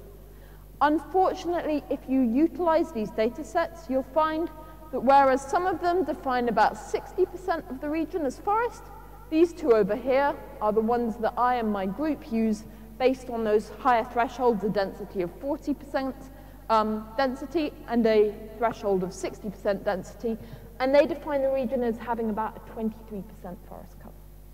So even then, even using a 30-meter resolution, if you are using global pre-processed data sets, you are still misclassifying a huge part of the region. So if you've gone through and you've tested and truthed your forest cover data set and you know it's actually forest, you can actually do some really interesting analyses with it. So this is, for example, looking at fragmentation across the region. What is the distance from a road of any given forest fragment in Southeast Asia? Unsurprisingly, Myanmar has the greatest area that's furthest away from roads up here in Kakabo Razi. And if we were to look at the forest fragment area, we can map that out too. So in this huge diverse region, where would you think on average has the largest on average forest patch size? Unsurprisingly, every single part of the region is overwhelmed by tiny, tiny forest fragments. If we strip those out, the country with the largest on average forest fragment size is Bhutan, a country where good management has led to, and good stewardship has actually led to maintaining forest cover across much of the region, whereas much larger countries have failed to do it as effectively. So we could learn a lot from the management protocols of Bhutan. Now, unfortunately, this analysis here relies on the global road data set from Global Street Map. That was the same data set used for this paper published by Ibish et al. In December 2016. Now I looked at that, and I've worked in this region for about 12 years, and I said, okay, that's meant to be distance from roads. That area is wrong. And I wrote to science and I told them why it was wrong. And because I like to back up my opinion with solid facts, I then mapped out every single unmapped road in about 850,000 square kilometers of this region. And those red lines there represent unmapped roads. They're not in the global data set. If you want to see one in detail, this is Borneo. All those red lines were roads that were not in the global data set. For some parts of this region, it was up to 97% of the roads that were not falling in this global data set. Now this is dangerous, because if you've looked at Newbold et al. Or many other global analyses on priorities for conservation, they say this area is intact. Because they're using the global street map as a measure of intactness, the areas where we have the highest rates of destruction are, of course, the least well mapped. And so they are fundamentally under-mapping and under-representing the level of degradation in these regions. What's also alarming is that almost 50% of the area that is apparently roadless is within 2.5 kilometers of a road. If you look at the average distance to a road, it drops in many parts of the region. In 40% of the region, it drops to 10% of the distance than using that global map. And in some areas, we see the beginnings of industrial-scale palm oil, such as Halmahera in the Malaccas. These industries are just establishing. And if we utilize these data sets correctly and accurately, we can get those early warning signals.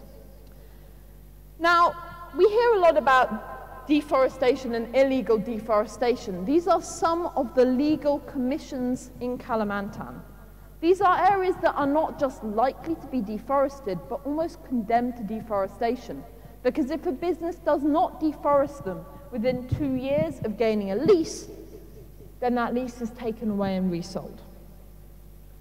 So if we look at the statistics, they are pretty terrifying. And unfortunately, if you want to read more detail on this, I'm happy to send you the paper. But for much of the region, deforestation is actually actively accelerating. So if we're to look, this is the average annual deforestation for each part of the region. And you can see that the area cleared every single year, this is not cumulative, is actually increasing. And if we were to look at the area as a whole, you'll see for places like Sabah and Sarawak, the area of forest is actually halved in that time period. And the rate of forest loss is increasing rather than decreasing. So if we use this spatial information, we can learn an awful lot about this region. Unfortunately, the majority is not positive. So for those of you familiar with the region, this is Java. Those red areas represent the only protected areas in Java. And for some parts of the region, under 2.5% of the land area is protected. This area with some of the highest biodiversity on Earth and high levels of turnover. Here is Borneo. Those red areas, again, are the protected areas, and that is 14 years of deforestation. Within the next decade, we are likely to see the clearance of probably almost all areas that are not currently protected. And those areas are not representative of all biomes. In areas like the Malaccas and in the Solomon Islands, very few areas are protected, and they are certainly not representative of biodiversity. So let's think briefly about bad data. I actually emailed some of the authors using some of the data sets I've highlighted and told them about the problems, and they said, well, it's the best available data. And I said, well, that's not actually good enough, because if the best available data has assumptions which fundamentally violate what you're trying to do, then you're going to have poor decision making. So we need to think very carefully if that data is fit for purpose. If we are using data that is genuinely bad, then we're going to have bad targets. We're going to have bad management. And we're going to have a fundamental mistrust of the scientists who should be informing sensible use of data. Because this science needs to be actually sensible and based on realistic data. So if we're trying to use this for conservation, of course it does need to feed into things. And I'm going to go quickly now. I'm aware I'm running out of time very fast. To make this work, we need to have community engagement. That means you need to have fundamentally good science if you're going to be trusted. But then you actually need to work with people to make sure that it informs democratic decisions. You can have stakeholder analysis using a huge raft. This is a tree from a paper shown below. There's a huge number of different ways you can engage with local communities to make sure that it works on the ground. And then it needs to feed into governance. So of course you've got your governance structure up here. If they issue a regulation, I work in China, if the government says something, we all say yes, but then it needs to feed into something. So in a sensible framework, it needs to be delegated, it needs to go to on-the-ground scientists who then generate sensible data that lead to sensible targets, monitoring protocols, and ways to actually feed that data back, as well as training people on the ground to then implement it. So this is what good scientific policy looks like, with data here that makes sense, going into reporting structures, going into monitoring, and going into effective on-the-ground implementation. Unfortunately, there are normally gaps in this. So if you have this element missing, then you have ineffective or no implementation. And unfortunately, this is often what we see, or we see bad science feeding into it, which means that whatever happens, you're not going to get good outcomes.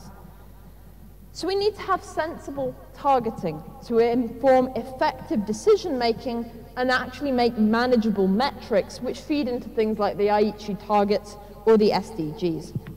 So in synthesis, science for conservation has to be rigorous.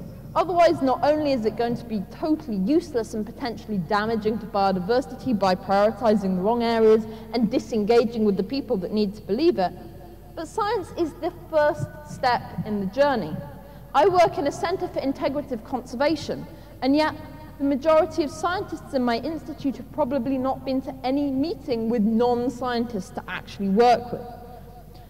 For it to be implementable, we need to have engagement throughout the process with all sectors of society.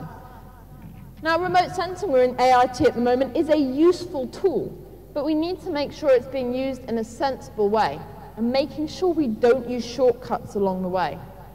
We also need to integrate it better and make sure that we use these tools effectively to develop metrics that can help make sure that we fulfill global targets for conservation. So briefly, we need to make sure that to get implementation, we work across society.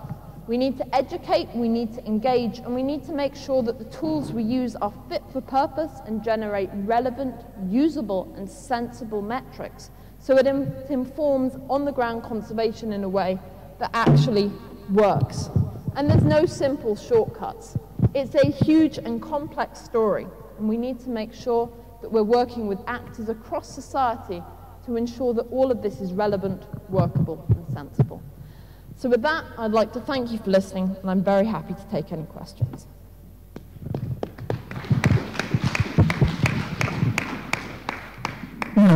Thank you very much, Professor Alice, for your passion and your work and your passionate presentation. Indeed, you have emphasized the importance of accurate global data sets in producing maps or information sets for informed decision making, and thank you for presenting a governance framework to move this forward. For now, we would like to open the floor for questions to Alice. None for the moment. You can catch her up in the coffee break later. We will continue with the two next presentations. Thank you very much once again. Our next presenter is from South Asia Wildlife Enforcement Network, or SAWEN, and will present SAWEN and possible collaboration. We would like to call on Mr. Pradeep Bhattarai from the SAWEN Secretariat.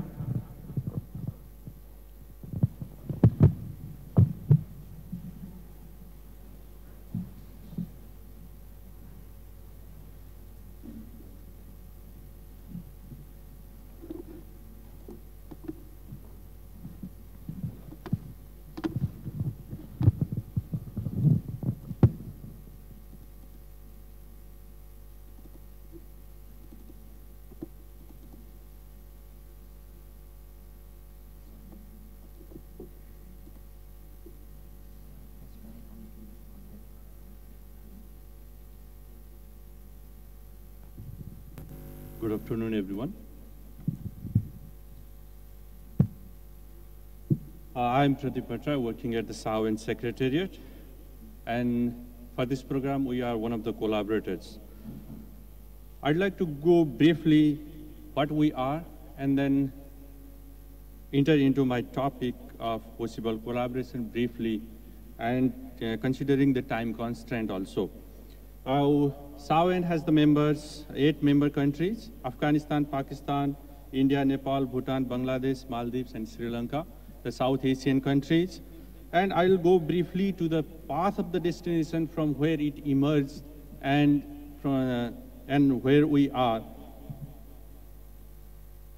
We need to go back to the 2004, from where we have been discussed. That means the cooperation in regional level is required. That has been envisioned back to the 2004, and later on we have been legally formalized, which I'll show later you.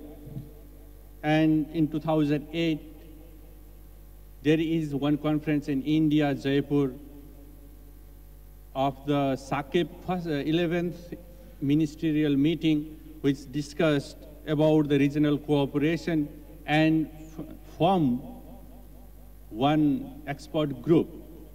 And then this expert group has been devised to work on the regional cooperation on illegal wildlife trade and considering its nature.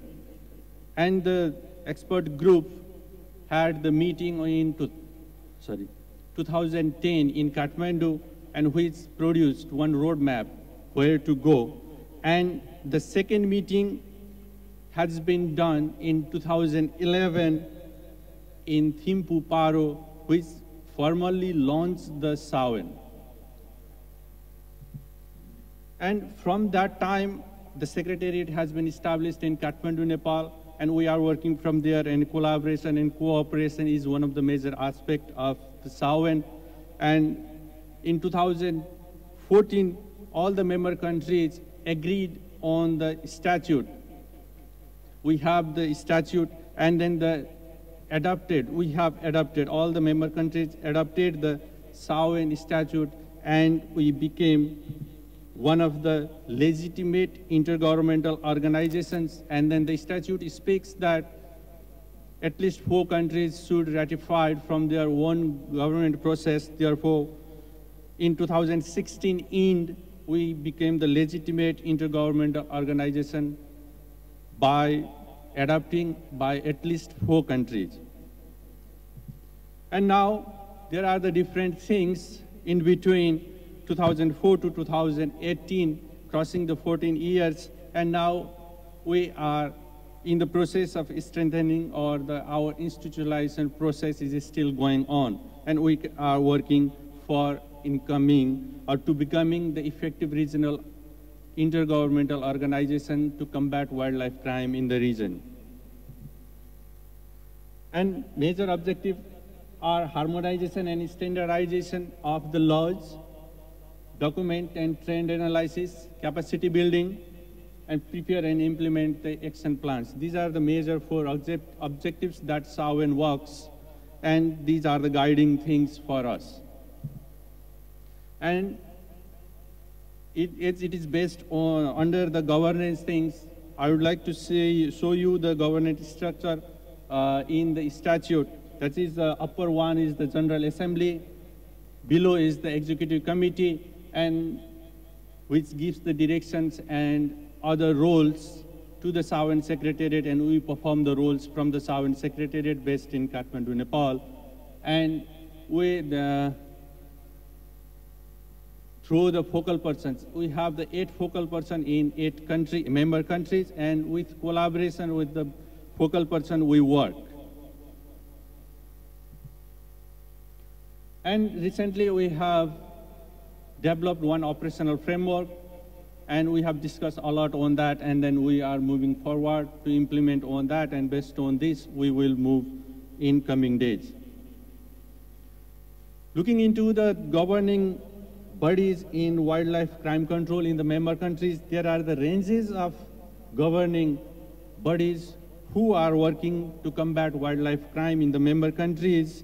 There are the various organizations looking into the nature of the wildlife crime. Only one institution is not able to combat effectively. Therefore, cooperation is needed within the country, and interagency cooperation is one of the utmost need of the wildlife crime because it is the organized crime.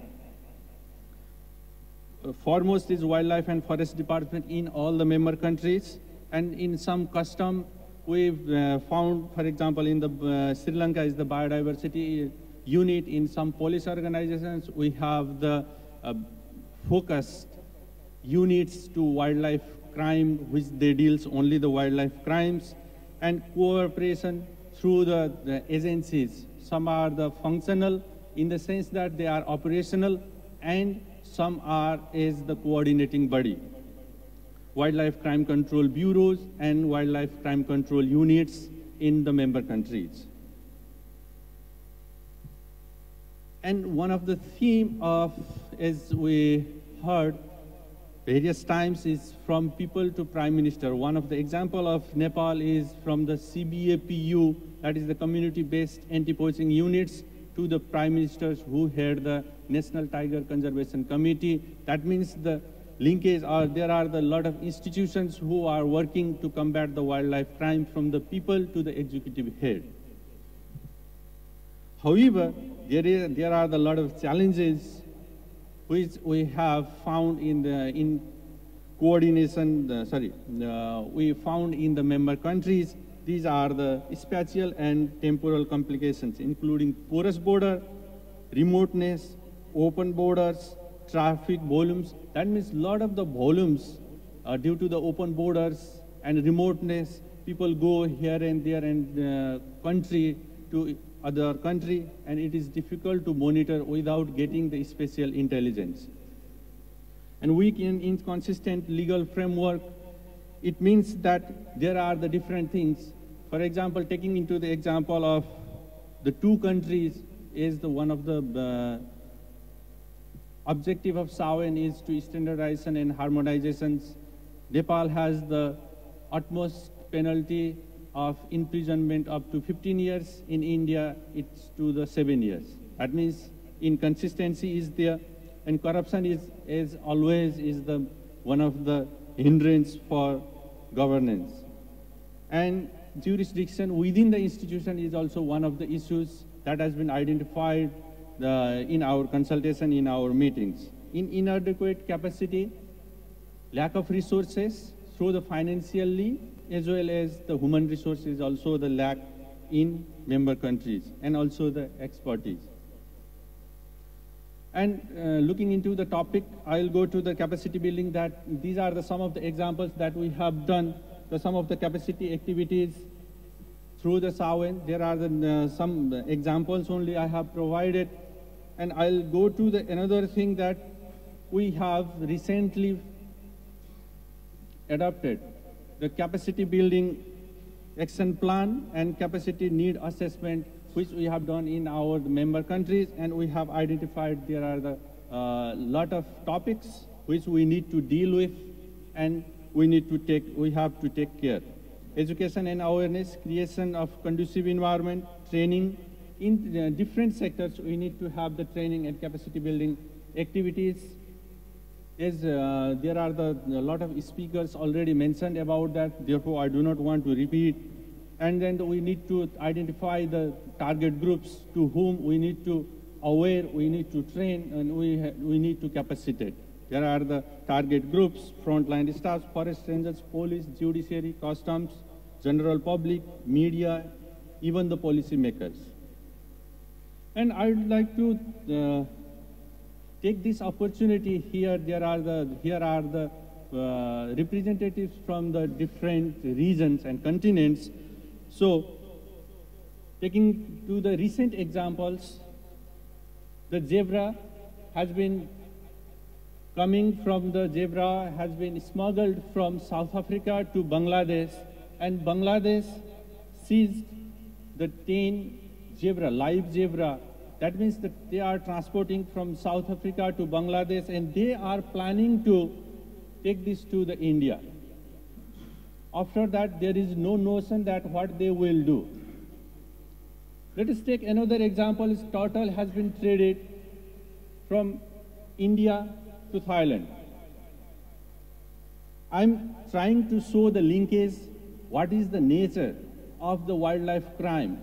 Therefore, we are here, and in that forum like this, we need to think on that. And another thing is from Nigeria, chimpanzee, live chimpanzee has been traded to Nepal and planning to send to the India. This primate is along with the birds and others. And pangolin has been traded recently from Congo to Nepal, and in that case, Chinese people have been involved, and they are planning to smuggle to China.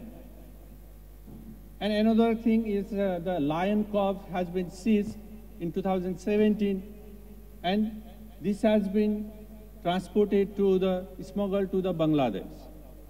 And another one example is that the turtle also from India to Bangladesh.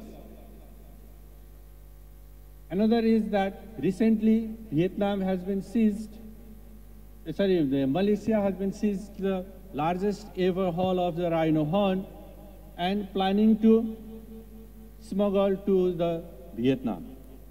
That means it is the nature that the wildlife trade, illegal wildlife trade has been going on from the different part of the country, world to the anywhere.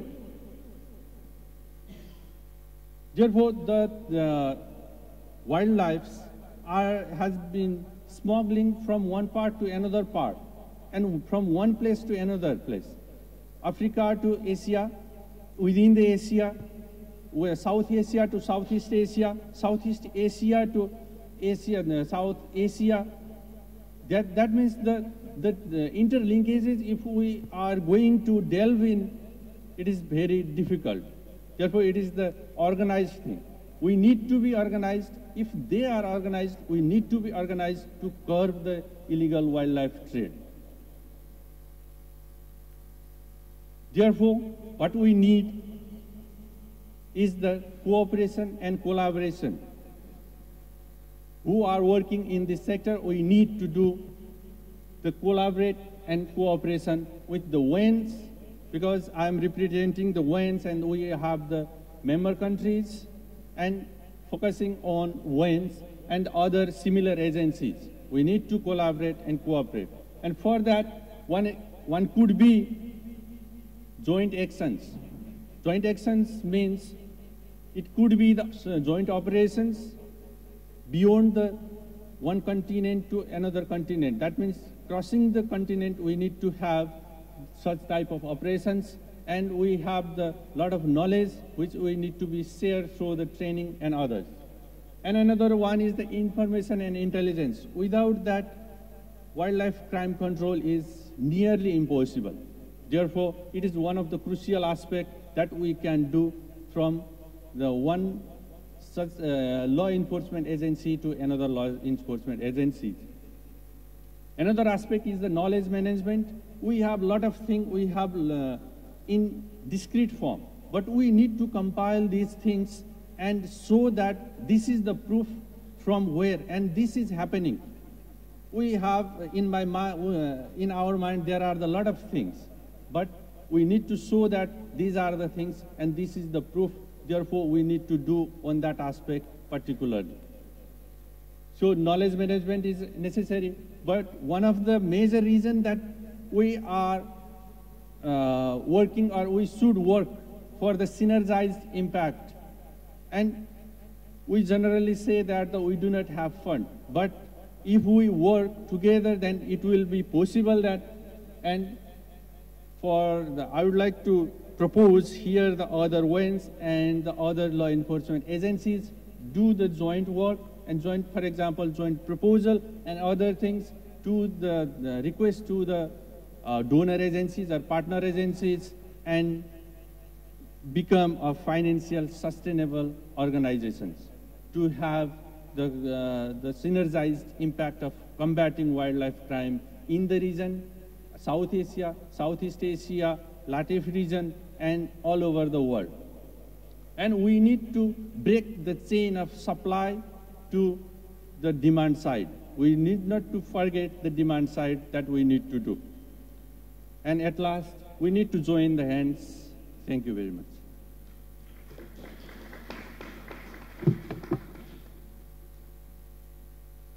If any queries, yeah, please.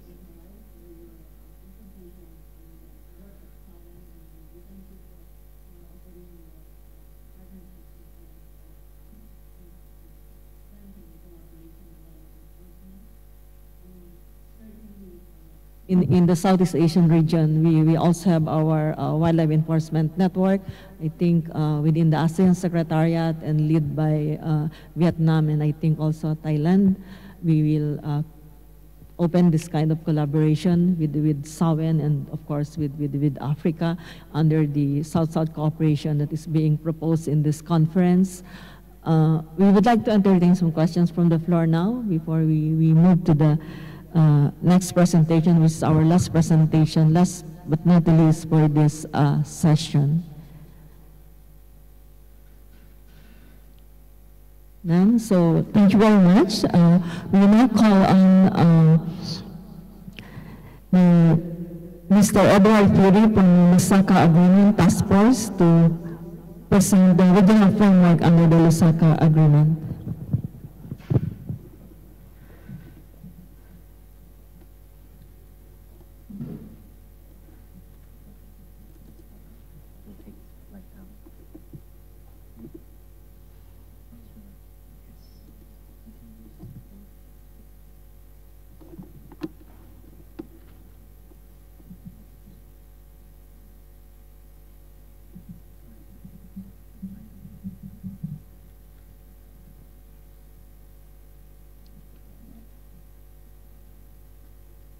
Good afternoon.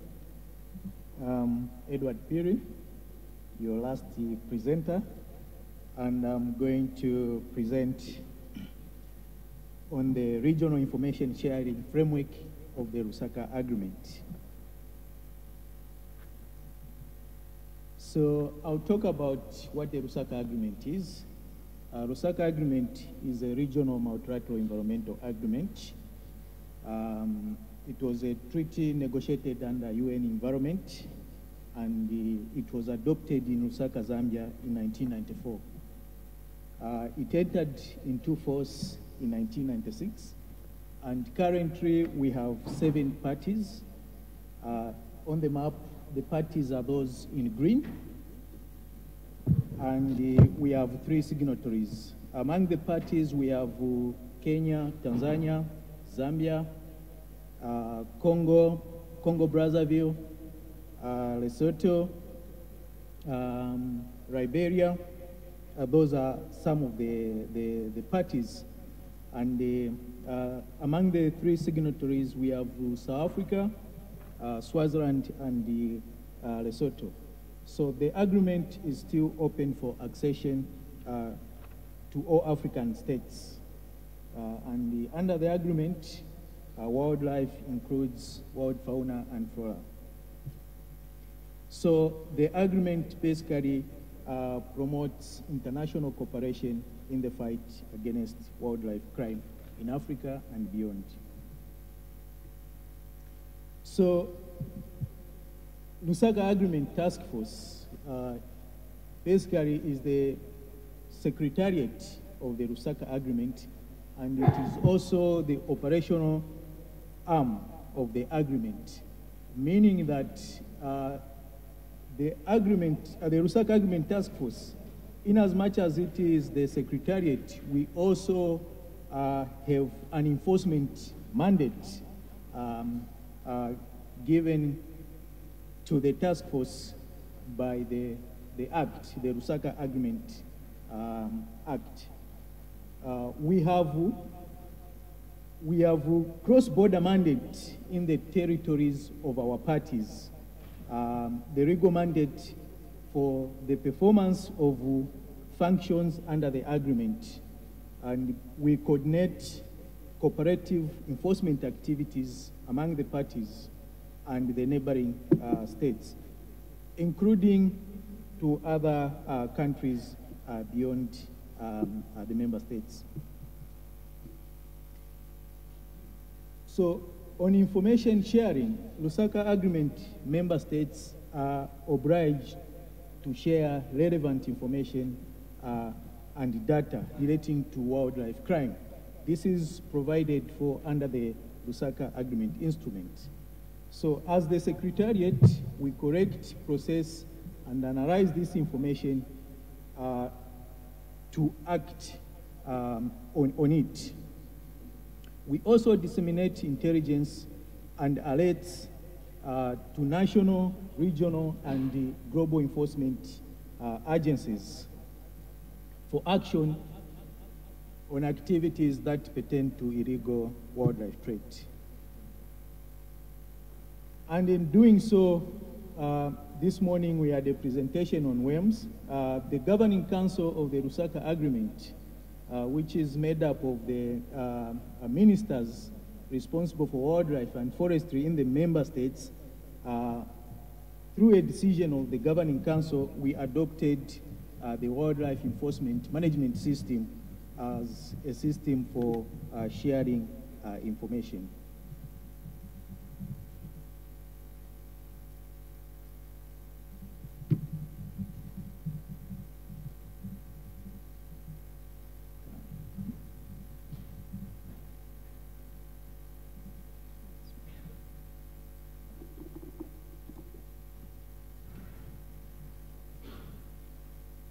I'll just briefly talk about the wildlife enforcement monitoring system, although it was presented, but from the user's perspective, it's a web-based database. It also allows different partner agencies to upload wildlife crime data. Data can be selectively shared through an approval workflow. And the data is available, is readily available in the standard eco message format, the one you submit to Interpol and CITES, and the data is encrypted both at rest and in transit. So the system rests upon a core foundation built around Linux, Tomcat, and MySQL. It can interface with the Esri Maps, Google Maps, and the Harvard World Map. So this is the structure of information sharing. We have the national focal points that collect and compile information. Lusaka Agreement Task Force hosts and manages the WEMS regional server. We are the administrator, and we have rights of data on behalf of the Lusaka Agreement parties. So WEMS can be implemented by different law enforcement agencies. The administrator can assign users, for instance, forestry, wildlife, fisheries, who feed information into the system to the national WEMS focal point, and the national WEMS focal point for the country decides on which data they can publish to LATIF, depending on the need for sharing. So not all data which is entered into WEMS can be shared, but the national WEMS focal points decide on which data which can be published to LATIF, and that is the data we receive. I'll just give another example of the structure of WEMS at national level, for instance, in Tanzania. So Tanzania has different agencies responsible for managing wildlife, and we have TANAPA, Ngorongoro, Wildlife Division, recently the Tanzania Management Wildlife Authority. So in each of these organizations, they have the focal points who collect data and send it to the Wildlife Division, which is the national which is the National Bureau for the Lusaka Agreement, and they are the ones responsible for sending information to Lusaka Agreement Task Force. And as indicated, what are the capabilities for WIMS? WIMS reports are generated in the format which is compatible with the Interpol CITES. As I mentioned before, you can perform statistical analysis, which includes spatial and the non-spatial time series, mapping functionalities, and the spatial model describing time series on movement of goods. These are some of the graphs you can produce from WIMS. You can see the timeline in terms of the seizures by species. You can also produce such graphs, for instance, species most involved in seizures. And this is the case of Tanzania between 2011 and 2016. And you can overlay the data on other conflicts. For instance, armed conflict.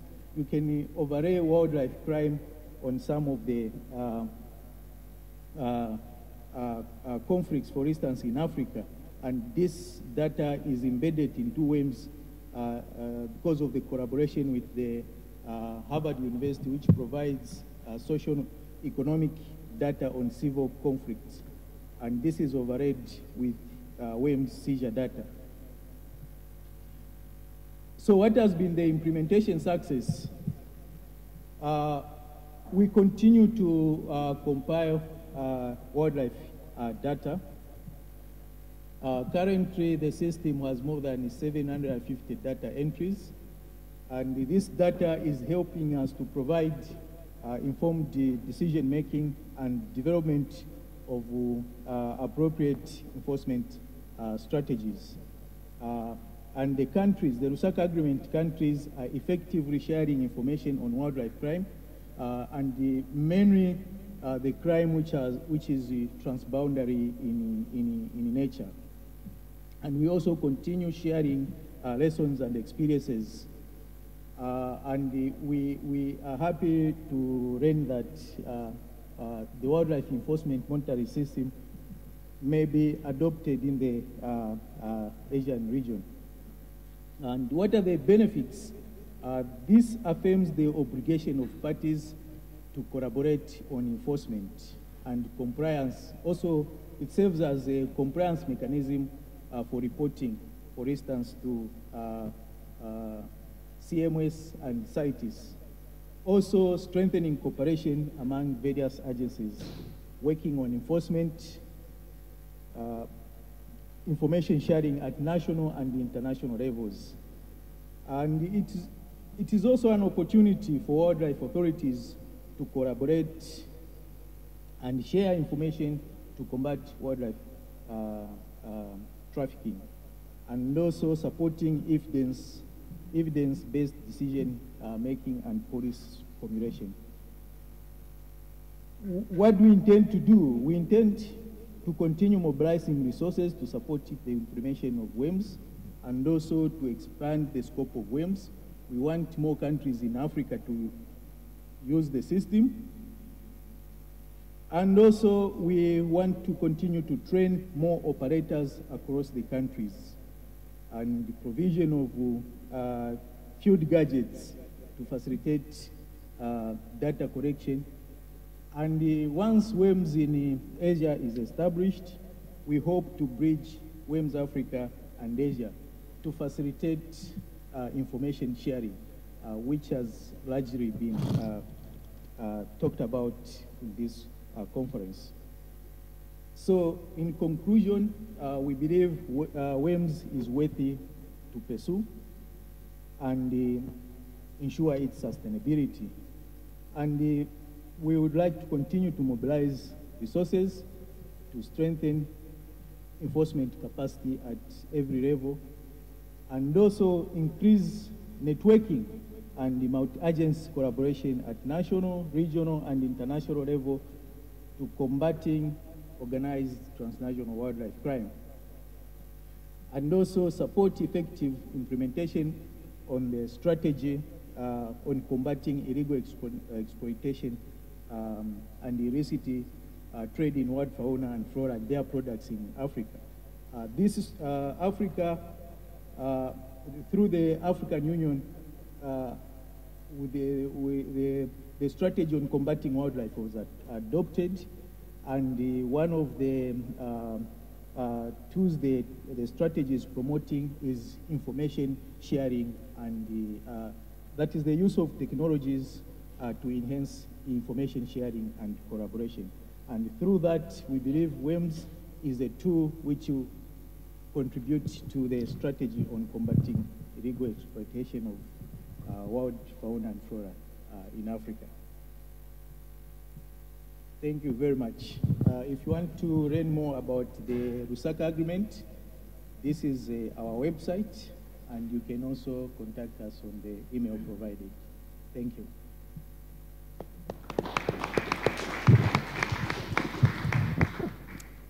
Any questions for Mr. Phiri on the Regional Framework Agreement for the Moussaka Agreement Task Force?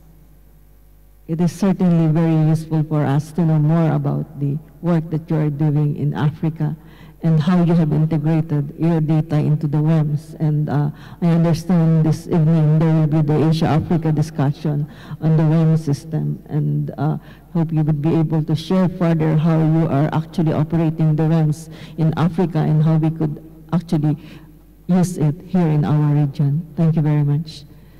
With this, that ends up the presentations for this afternoon session and session 3 on governance and capacity development initiative for addressing wildlife and forest crime. We're running out of time, and I think for each of every presentation we have highlighted the key aspects of the presentation, but just to have a rundown, we have heard from Thailand and China's experiences in taking actions to stop illegal trading of wild species, particularly birds and pangolin, by engaging communities, civil society, and governments to work together. So indeed, there is hope in the work that we do by taking actions from the government side and engaging other stakeholders. Utilizing media to change consumption behaviors to stop wildlife killing and trading. This has been demonstrated well in many of the examples that were presented. Information campaign to help change consumption patterns, and for example, through the use of media and applications through social network. How policies and rules could also be enhanced, for example, and transparent disclosure of information, and we need some further work on that and some lessons. We have heard from regional platforms, SAWEN and the Moussaka Agreement Task Force, in terms of the need for sharing of information, not only within our region, but across regions, institutional lessons on how the institutions were set up for these regional platforms, knowledge management, financial sustainability, the need for collaboration among regions, among WENS, and I think there is nodding in the floor in terms of further taking actions on this. Use of innovative technologies and media to change consumer behavior through information sharing, and the importance of accurate global data sets in producing maps and other information packages towards informed decision making. And of course, capacity building and remote sensing, and engaging the private sector in this capacity building initiatives. I would like to call on also my co-chair, if you would like to add further in the summary. Well, thank you for very able summing up there. I really have very little to add. I think I'm still shell-shocked from Alice's presentation, Alice Hughes' presentation, which causes us to question the scientific basis of so many of our assumptions. And I think we owe Alice a debt of gratitude for bringing this out, and hopefully we can discuss this later. I think we probably need a cup of coffee or something now, don't we? Thank you, one and all. Thank you very much. So we now break for coffee. The summary discussions that we had in the presentations will input into the plenary that will come out after this coffee break. So enjoy your tea break and please come back after, how many minutes? After 15 minutes. Thank you.